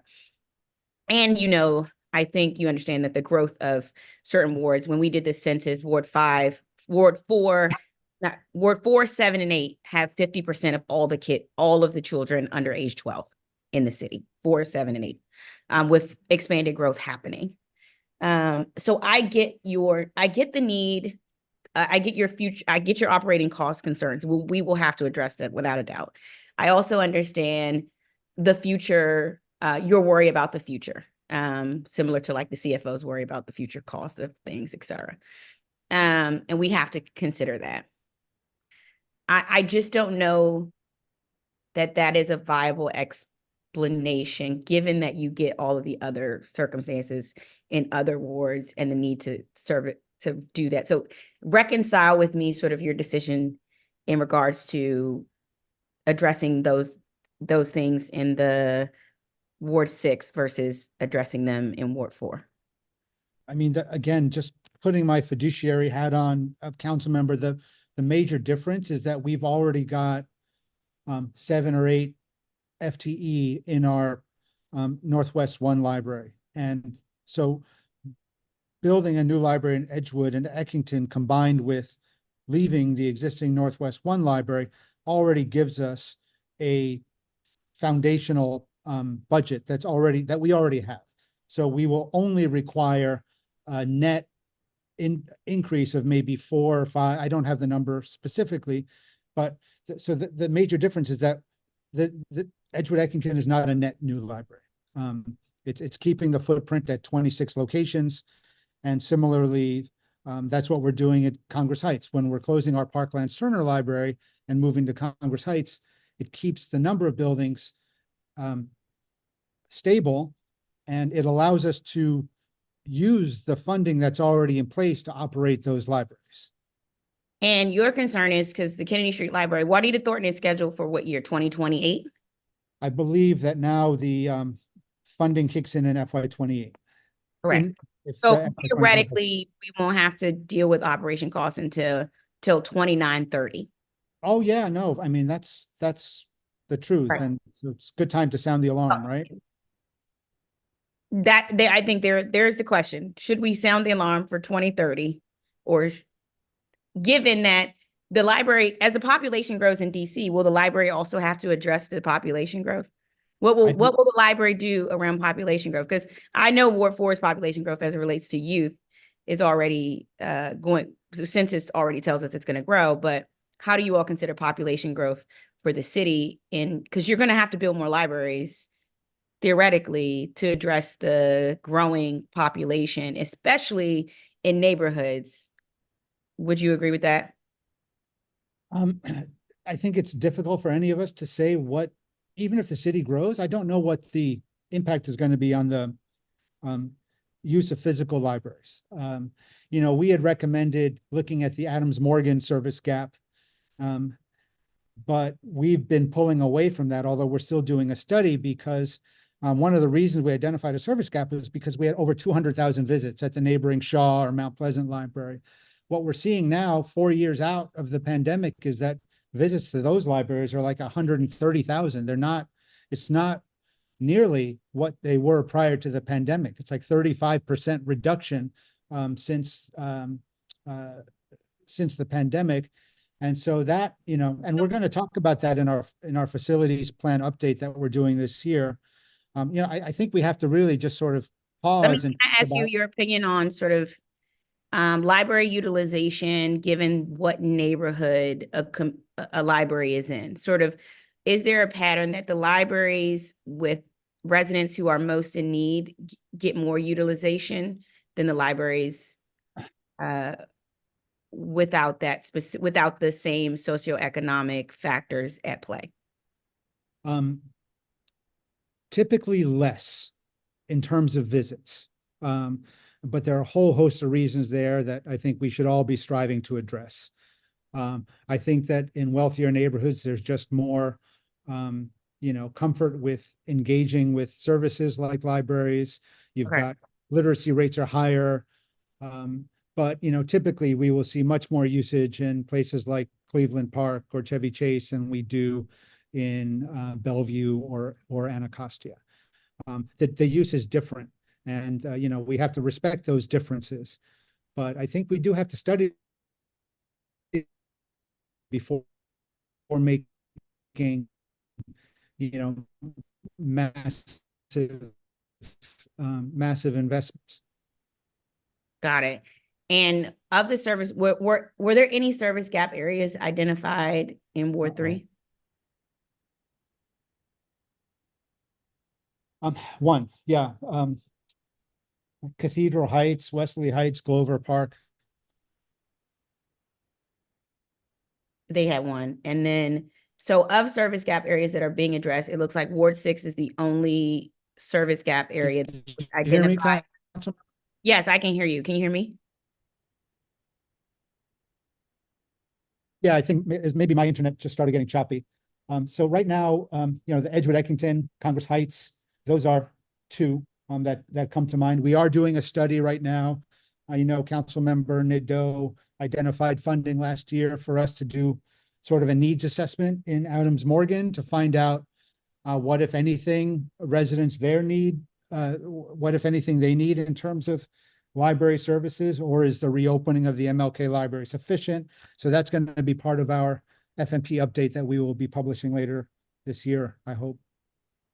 Will there be another Next Libris? Because that facilities master plan covered us from 2021 to 2030.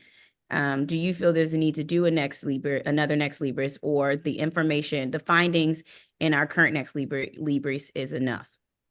I think that what we will provide in the Next Libris update will be sufficient.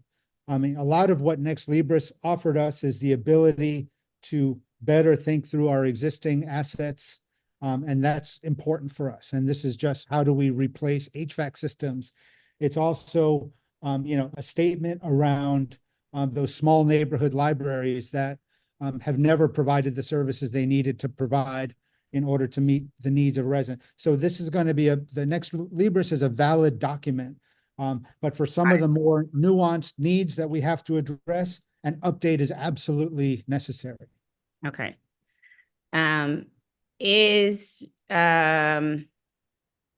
Are any of we had the potential here for Kennedy Street to have housing with library space, which it obviously wouldn't be a full service library, but have service library if it included housing. Are any of your other libraries outside of Chevy Chase plan to have housing along with their library?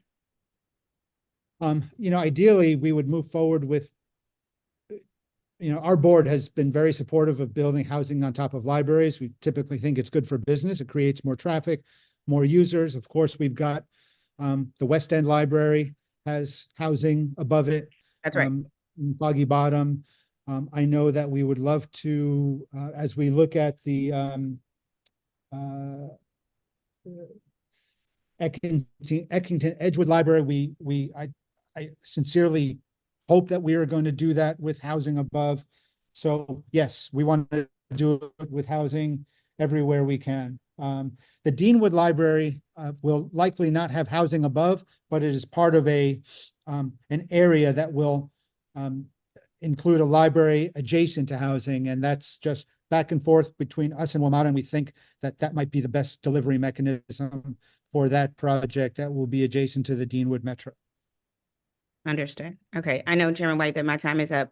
The $5 million that we allocated to acquire the space, which is still available, and I know you saw a presentation as well as others saw a presentation about the potential space, which would be housing and library services. Where is the $5 million that was to be utilized to acquire this space? In the FY25 budget or currently? The current budget. It was put in. Yeah, it's still in the budget line for what's called new 4A library. Okay. So it's still available to be utilized to acquire space. It is still there, yes. Got it. Okay. Understood. Thank you, Chairman White. Thank you. I just want to follow up on my last question. About I don't know if you spoke to or answered it in Councilmember Henderson's question, but I wanted to ask about the 1.48 million for neighborhood library services. And if you haven't seen it, it is, the code in it is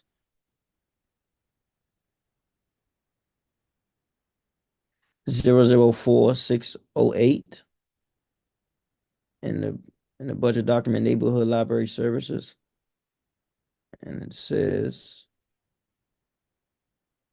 changes from FY24, 1.481 increase.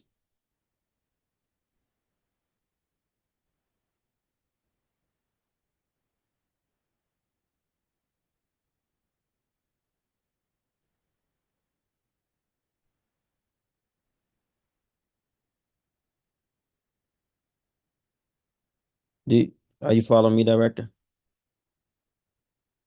Look like his screen is, somebody can wave so I can know I'm not talking to myself. Okay.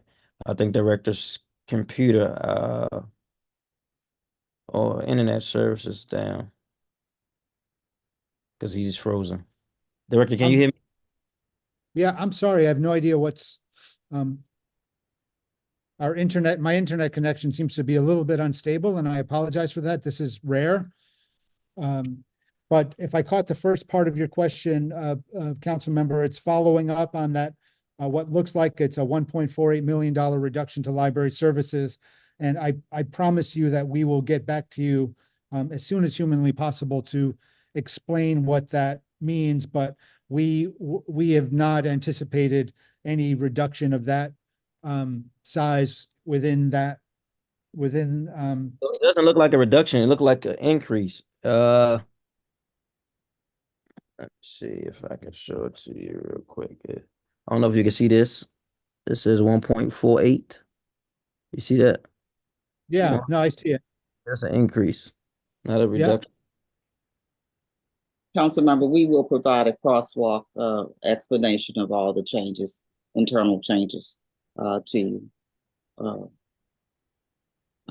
don't believe the CFO has that ready yet. And the reason why I'm asking is I'm trying to figure out the impact of this change on operations and services. So. Well, again, and I apologize, council member, I didn't look at the crosswalk very closely because, again, I typically know the impact of what those crosswalks are. We will get back to you with that, and again, my apologies for not having that at my disposal. Okay. What I didn't want to ask you to describe your incident report system, because we did hear some feedback about that today. How staff is able to access it, what are they able to get from it, and who reviews it after the incident report is put in. If you can walk us through that, that'd be helpful. Sure. So we use a system called Report Exec, and that's how our team inputs their incidents that go into our incident reporting system. I'm going to ask Tiffany Alston, who oversees public safety as well as public services, to maybe describe that in a little bit more detail. Tiffany, are you there? I am here. I was trying to get some more information about the last question. So our report exec system that we used, we didn't have all of the components that we can use to it. So we are currently looking through that so that we can ensure that staff moving forward can utilize all of the components and that our staff are trained properly in each area. So how long have we had that? The report exec system, we've been maybe about 6 years. Okay. And with our new director of safety, she has been able to get training for her sergeants and lieutenants so that we are able to roll out a better use of the system. What would you say some of the gaps in the system that we aren't accessing that exist now? I think like some of the data gaps that we can utilize a little bit better, to the point that Matthew Williams brought up our borrowing system and how we communicated across to the staff or to. Okay. All right.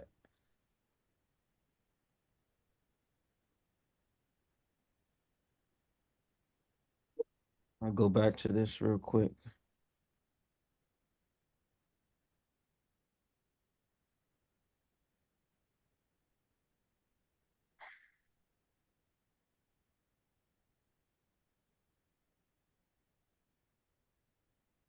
So, Director, I know there is some, I guess, new mobile library services. Can you explain and walk us through what are some of those new library mobile services are and where? There's nothing brand new, council member.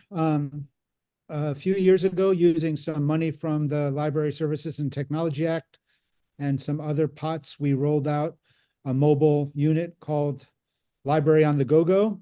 We've got a small dedicated outreach team that will visit neighborhoods, depending on what the requests are and depending on what our priorities are. So last summer, we actually had a concerted effort going out to the Kennedy Street area And what we do there, we sign people up for library cards. We might often do some other programming. We talk about the value of visiting your library is when you can. So that is our one mobile library truck at the moment. Yeah, and I knew there was something we advocated for and got at Navy Yard. Oh, Arthur Capper. Yeah. Yeah, so we opened Arthur Capper, I believe it was February 4th, Yep. early February. And what's the purpose of that and the utilization? What if with that? Primarily, the request was to fund a space where residents could come use computers. So we've got, I believe, 10 dedicated internet accessible computers, and we've got laptops that people can borrow on the site, and we also do holds pickup and holds drop off. The utilization has been very low. Okay. What about marketing and get it out? Is because I know the school is there. We partner with the school at all, Van Ness, to activate that to get more usage. And there's also Arthur Copper's senior living facility right next door.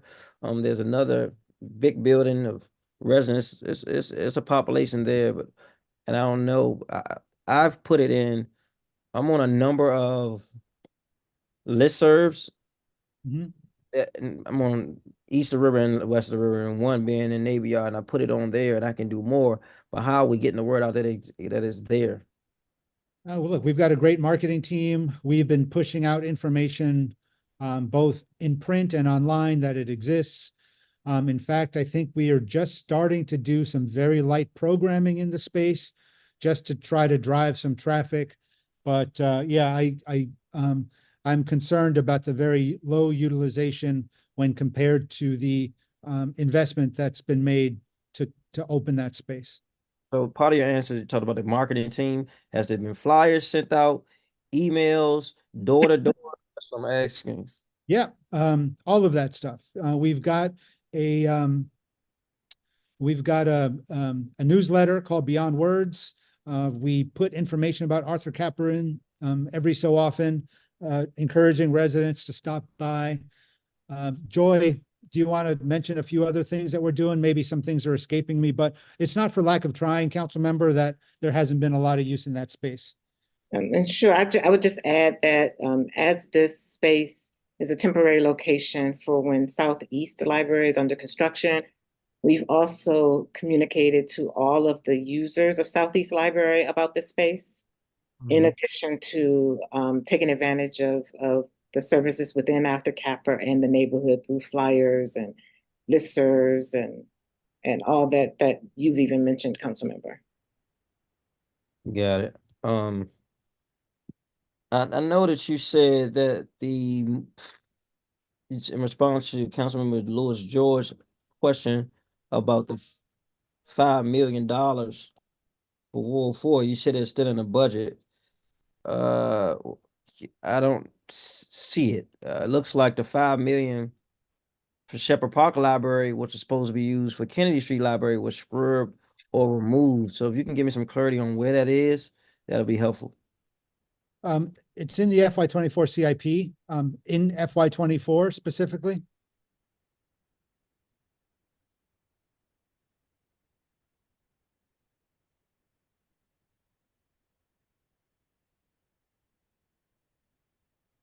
It's in the FY24 CIP. Correct. Under new 4A library or something like that. I think that's the language.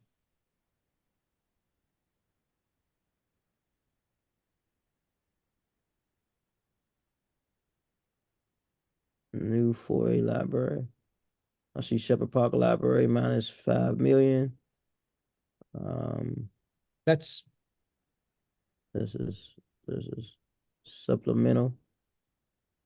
Look like 100354. I'm not sure where you.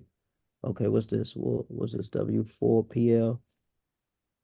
Look like Walter Reed. like negative 13 million. I'm not sure what it is.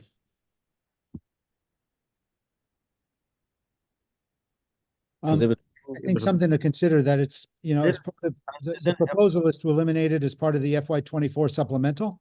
Yeah, but it was in the FY24 CIP, but it was removed from the supplemental. Correct. Okay. Correct. All right, I'm over my time. Council member Christina Henderson, would you like another round?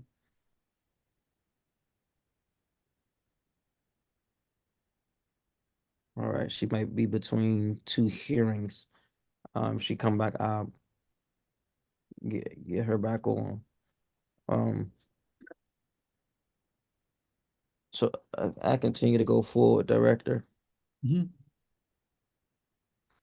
Is the Parkland Turner Library still scheduled to begin construction on time? Yes. Ideally, we begin construction in FY26. All right. And the last when Councilmember Louis George was on, I know there was a mention of the Northwest One Library. Where exactly will that be located, and will it be given a different name upon moving? If there was some talks that it could potentially move out of Northwest DC. So we are in the process of doing a site selection in the Edgewood Eckington neighborhood. So that is the service area that we're looking at, council member. We just went and spoke to the impacted ANC about a week and a half ago, and we shared with them I believe it's about 4 sites that we're still considering for that library near the Rhode Island Avenue Metro Station.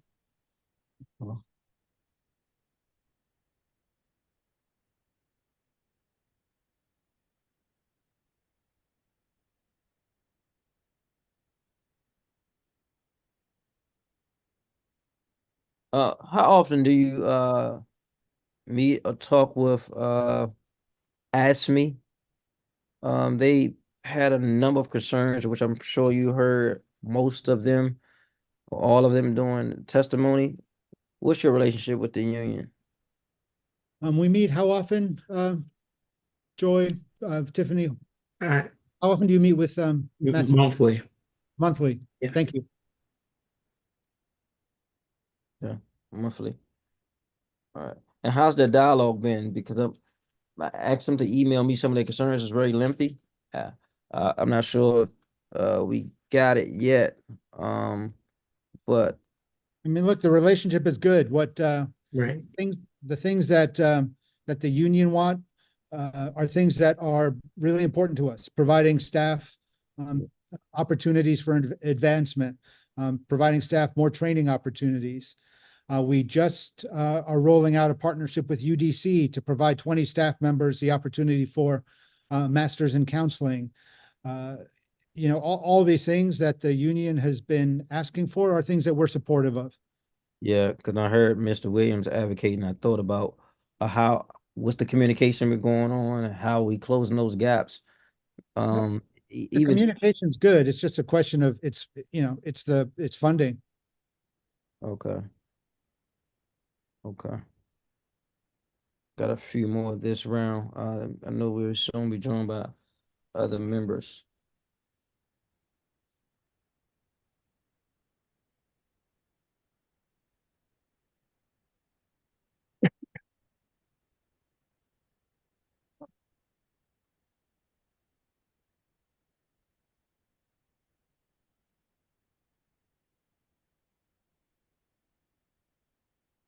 So there was a question and comment from Mr. Zachary Israel about something in your testimony that you spoke about that disregards the board's legal authority in your testimony. Can you speak to what that is and give clarity on who has authority on this matter when talking about the new library as it relates to Kennedy Street?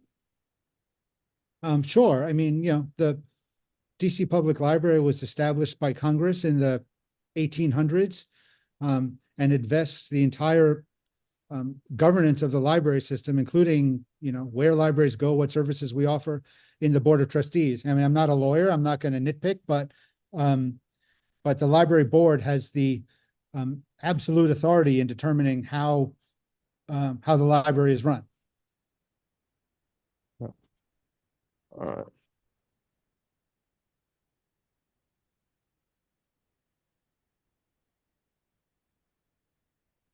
Jump back to this real quick. No council member Zachary Parker is joining on in a few. So, second.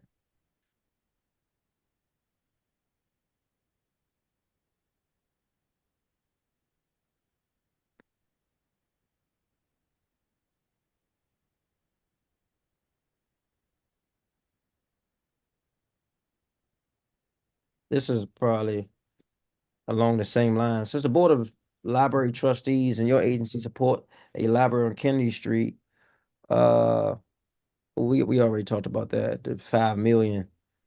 That is, we'll go through that.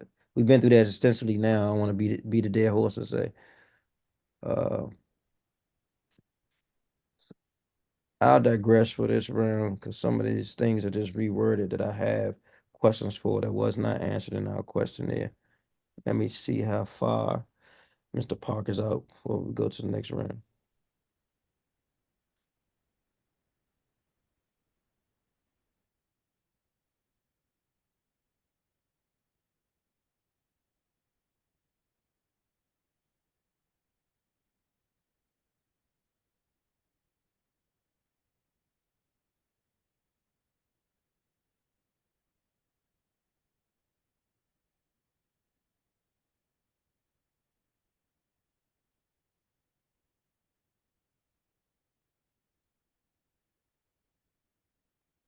Thank you. While we're waiting, just directors, can you walk us through summer programming? This is a time where youth and young adults are out of school, and there's a population who have summer jobs that are engaged in that way, but there's a larger population who are too young, too old, and may not just have signed up for summer job. What are some of your summer activities that you consider like hallmark programs that's happening throughout the city to engage youth and young adults to keep their mind sharp through the summer months? Sure, happy to talk about that, council member. So our signature program every single summer, sometimes it changes names. Typically, many people call it the summer reading program, but we've expanded it. We call it Discover Summer. And it's a program that encourages kids to not just read, but encourages kids to participate in library programming and to sort of satisfy their learning needs in however way they feel comfortable. We know a lot of kids are not big readers, but we still want them to understand that there's programming at the library, music, that sort of thing that they can engage in. So that takes place basically throughout the months that the kids are away from school. In fact, it starts before school lets out.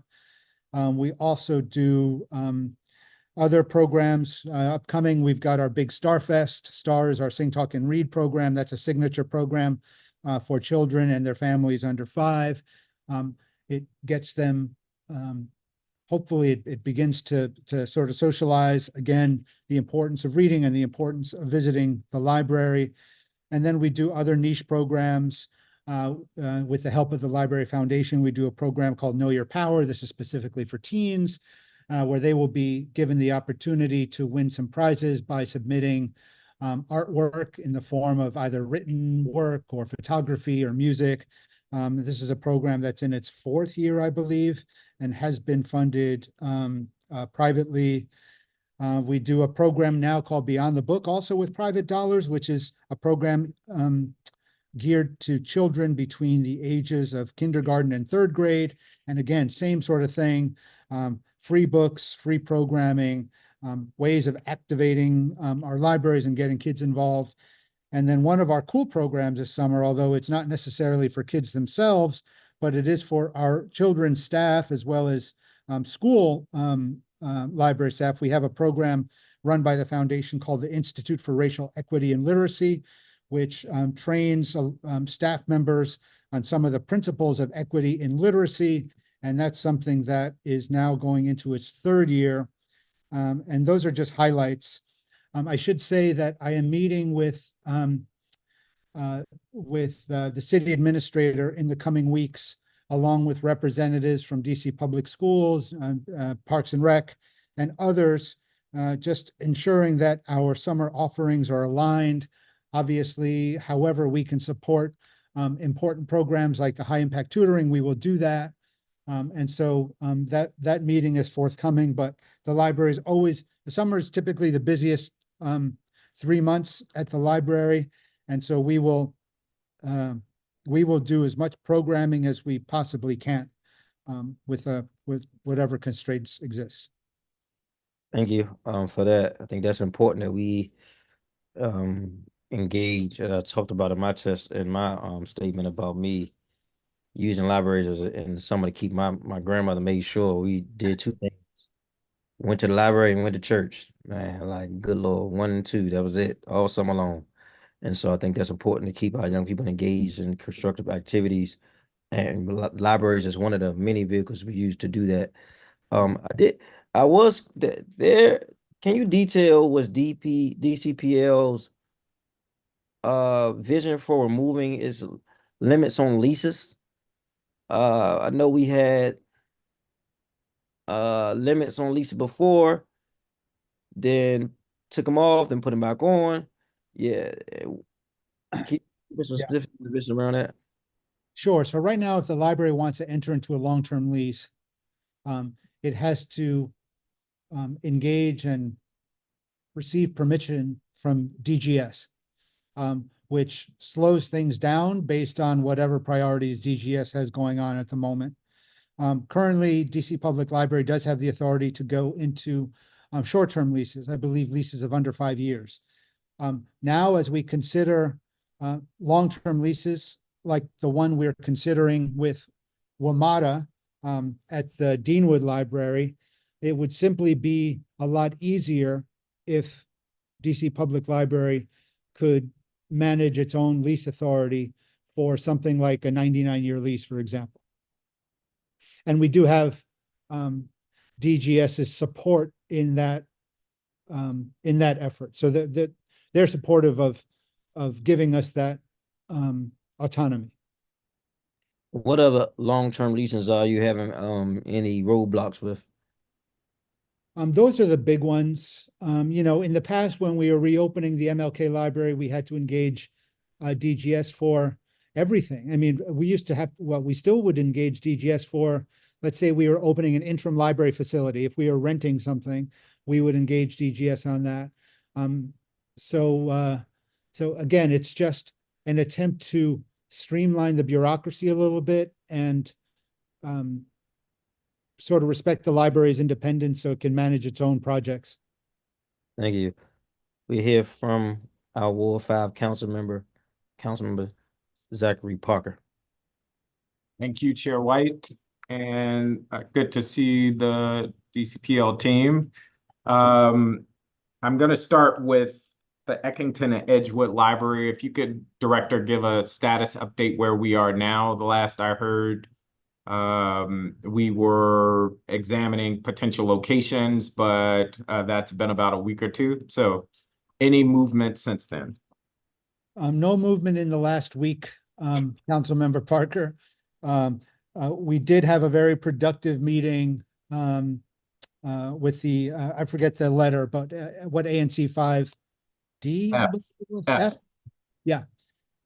Where we basically walked them through the same information we walked with you in your office a few weeks back, got some good feedback. And so that's currently where we are right now. No change. And funding for the library and development timeline is still consistent. Is that accurate? That is correct. We're funded at 24.5 million right now.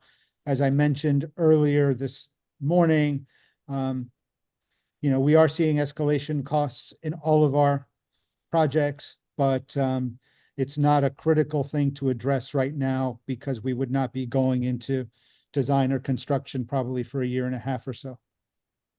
And I heard the back and forth earlier between you and Councilmember Louis George and you and Councilmember White. But could you speak to the service gap that you're hoping that this future library will address in the Ward 5, Ward 6 area? Sure. So, and I would refer you to our FY20 facilities master plan ex libris. A service gap was identified in Northeast DC, and I'm just reading at this point verbatim, including Eckington, Edgewood, Bloomingdale, Stronghold, basically those neighborhoods along the Rhode Island Avenue Northeast corridor. And so understanding that along with that service gap, we have a current library, the Northwest One Library, that is a operational problem for us by virtue of its size and also, frankly, by virtue of its very close proximity to both the MLK Library and Shaw. We are supportive of a new library in Edgewood Eckington to replace the Northwest One Library. Thank you for that.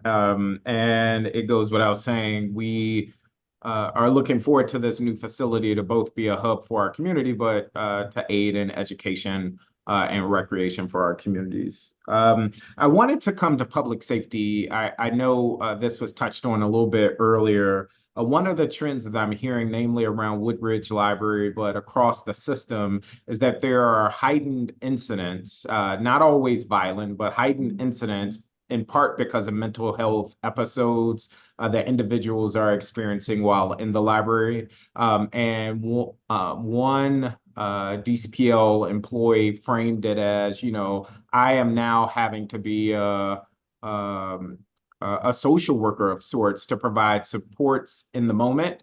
And they weren't saying that in a flippant way, but just saying being a good neighbor and trying to, keep the premises safe is requiring me to triage in a way that perhaps I wasn't hired to do. I say all that to say, I noticed an enhancement to support safe spaces, mental health services, and a one-time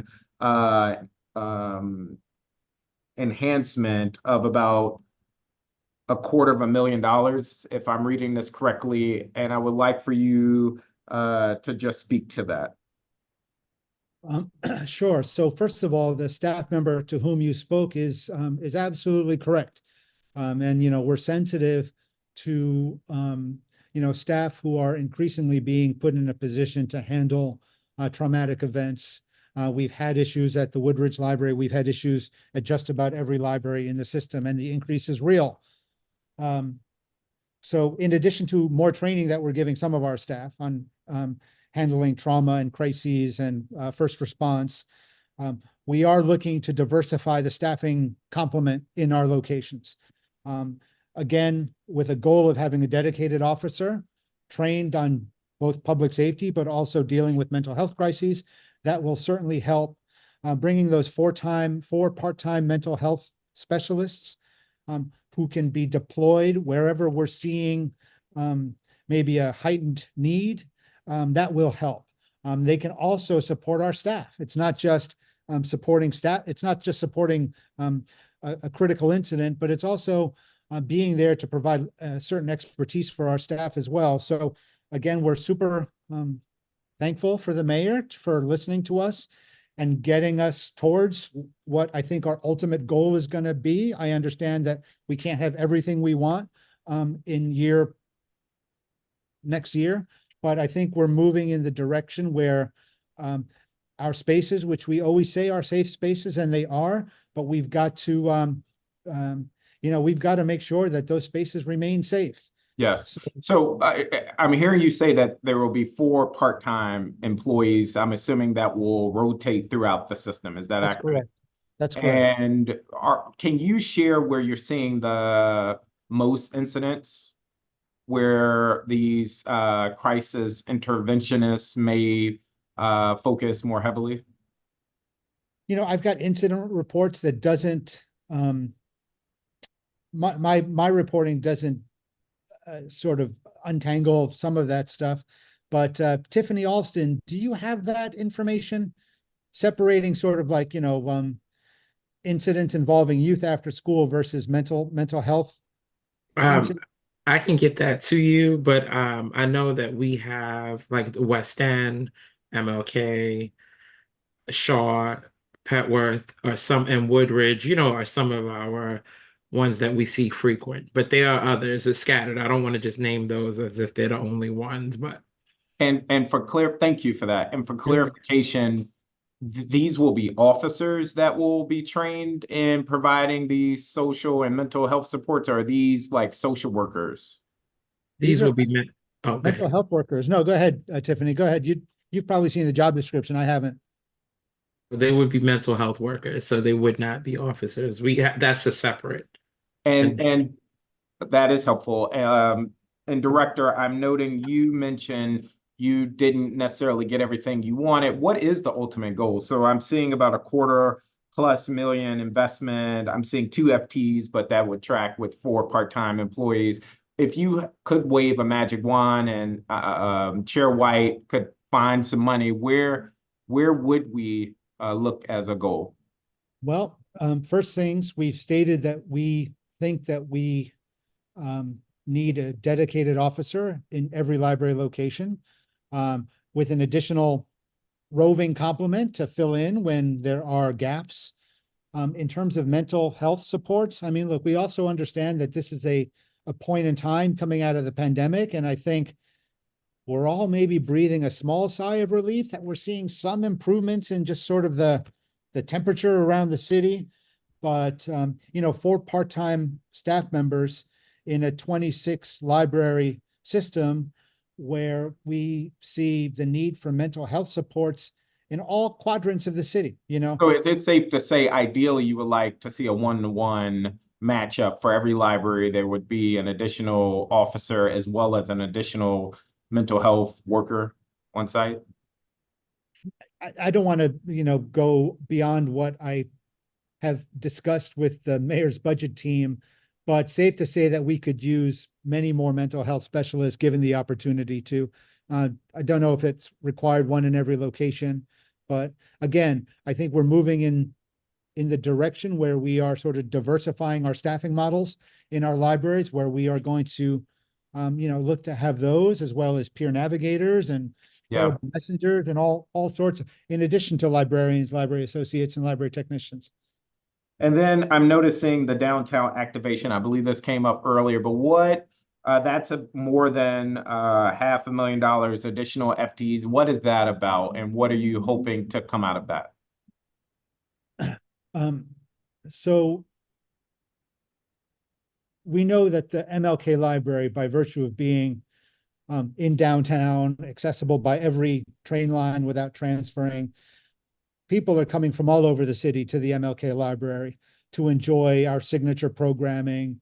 Councilmember White just alluded to a program that he attended a couple of nights ago. We're looking to double down. We're providing some great programming. Why not increase that level of programming, get more people downtown, not just to come to the library, but enjoy all the amenities, the restaurants and everything else. We're also part of the Downtown Activation Task Force. So we want to deliver programs in parts of downtown that might be wanting. We look at corridors like 8th Street Northwest that we can look at and say, hey, maybe we can work with the Portrait Gallery and the Smithsonian American Arts Museum, and let's do something together to activate 8th Street. More pop-ups, more things like that. So it's not just going to be more author talks. It's really going to be more activations around the downtown. Got it. Okay. I am at time for this round, but thank you, Director. Thank you. Thank you. As we conclude, Councilman Parker, do you have any other questions before we conclude? Yep, I'll jump in just with about 2 or 3 more questions and then I'll stop. I will say on that last point, I appreciate the additional funds for downtown activation. Given the crisis that we're seeing in a lot of our sites, I would like to see more parity between downtown activation and mental health supports. And it's striking to me that the downtown activation in the budget is almost double of what we have for addressing the crisis that is very real. And I heard some of the libraries that you named, Ms. Austin, Woodridge being one of them, but this is one of the chief complaints that I hear from families and neighbors, that they are now becoming fearful of letting their young people go to the library, not knowing what episode is going to happen. And I want to caution us of just thinking in terms of police to address this, and thinking more around how do we get people connected to the care that they desperately need. So I appreciate the downtown activation. I also think we need to maybe do a little bit more to meet the needs of people. Yeah. If I might just quick comment on that, council member, and I hear you loud and clear. Look, I'm so proud of our efforts in terms of, mental health supports and peer navigators. But, we also have to remember that we're responsible for programming and events and those sorts of things. So there is a balance that needs to be met.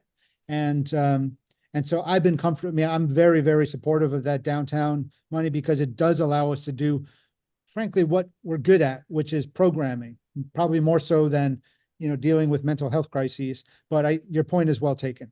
Absolutely. Thank you for that. I believe Councilmember Henderson brought this up, but the $800 or so thousand reduction in children and young adult services. I believe you all are going to follow up and just explain more about what that cut is. Is that right? I believe. Yeah, we're going to supply the crosswalk because I apologize. I'm not prepared for that because I don't. You're fine. I wouldn't expect you to know every specific line item, but I would appreciate that follow-up. That would be a big enough line item that I should know if it were actually happening. So, but thank you. And then I wanted to follow up on Councilmember Lewis George's line of questioning. I know she fought and is fighting hard for that library. That last question I thought was interesting, where she said, is the $5 million still dedicated? And it sounded like you're saying, yes, it is. What I want to go further. What are there plans made for the $5 million that she fought to have included in the library? No, and I'll clarify that the funding is removed as part of the FY24 supplemental, as opposed to the FY25 budget. So there are no plans for that funding. Oh, so the $5 million is not within the budget anymore because you're saying it's removed. I'll defer to you with the supplemental that needs to be approved, right? I would think by council. So I guess technically, I actually don't know, but no, it does. But that is at least a proposal to remove that spending, is what I'm hearing you say. Yes. Okay. And then one last thing, I know DCPS in their oversight hearing mentioned they are bringing online a new Dream Center or their math programming to support. They hadn't found a location. I imagine they would want it near one of their DCPS schools. And I just would encourage, if you all are not already collaborating, that there could be a opportunity to sync the library system up with what they are planning to bring forth this math support to students across the city. So great, thank you.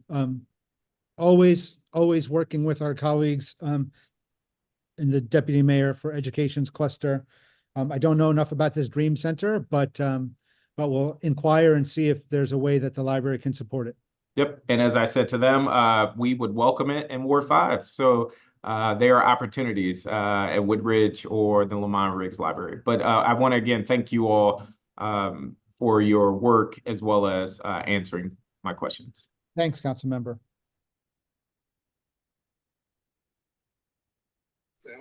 Thank you. Thank you for that. As a final note to this hearing, if anyone cannot to testify would like to testify, please submit your written testimony to be included in the official record. You can find this on the DC Council website at dccouncil.gov by submitting the submit testimony button in the right corner. The official record will close Wednesday, May 8th, 2024 at 6:00 p.m.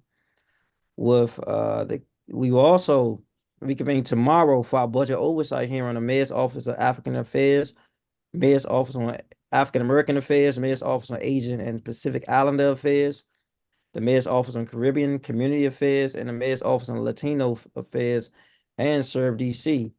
With no other business before this committee, the time is now 1:28 p.m. and this hearing is adjourned. Thank you. God bless. Be safe. Thank you.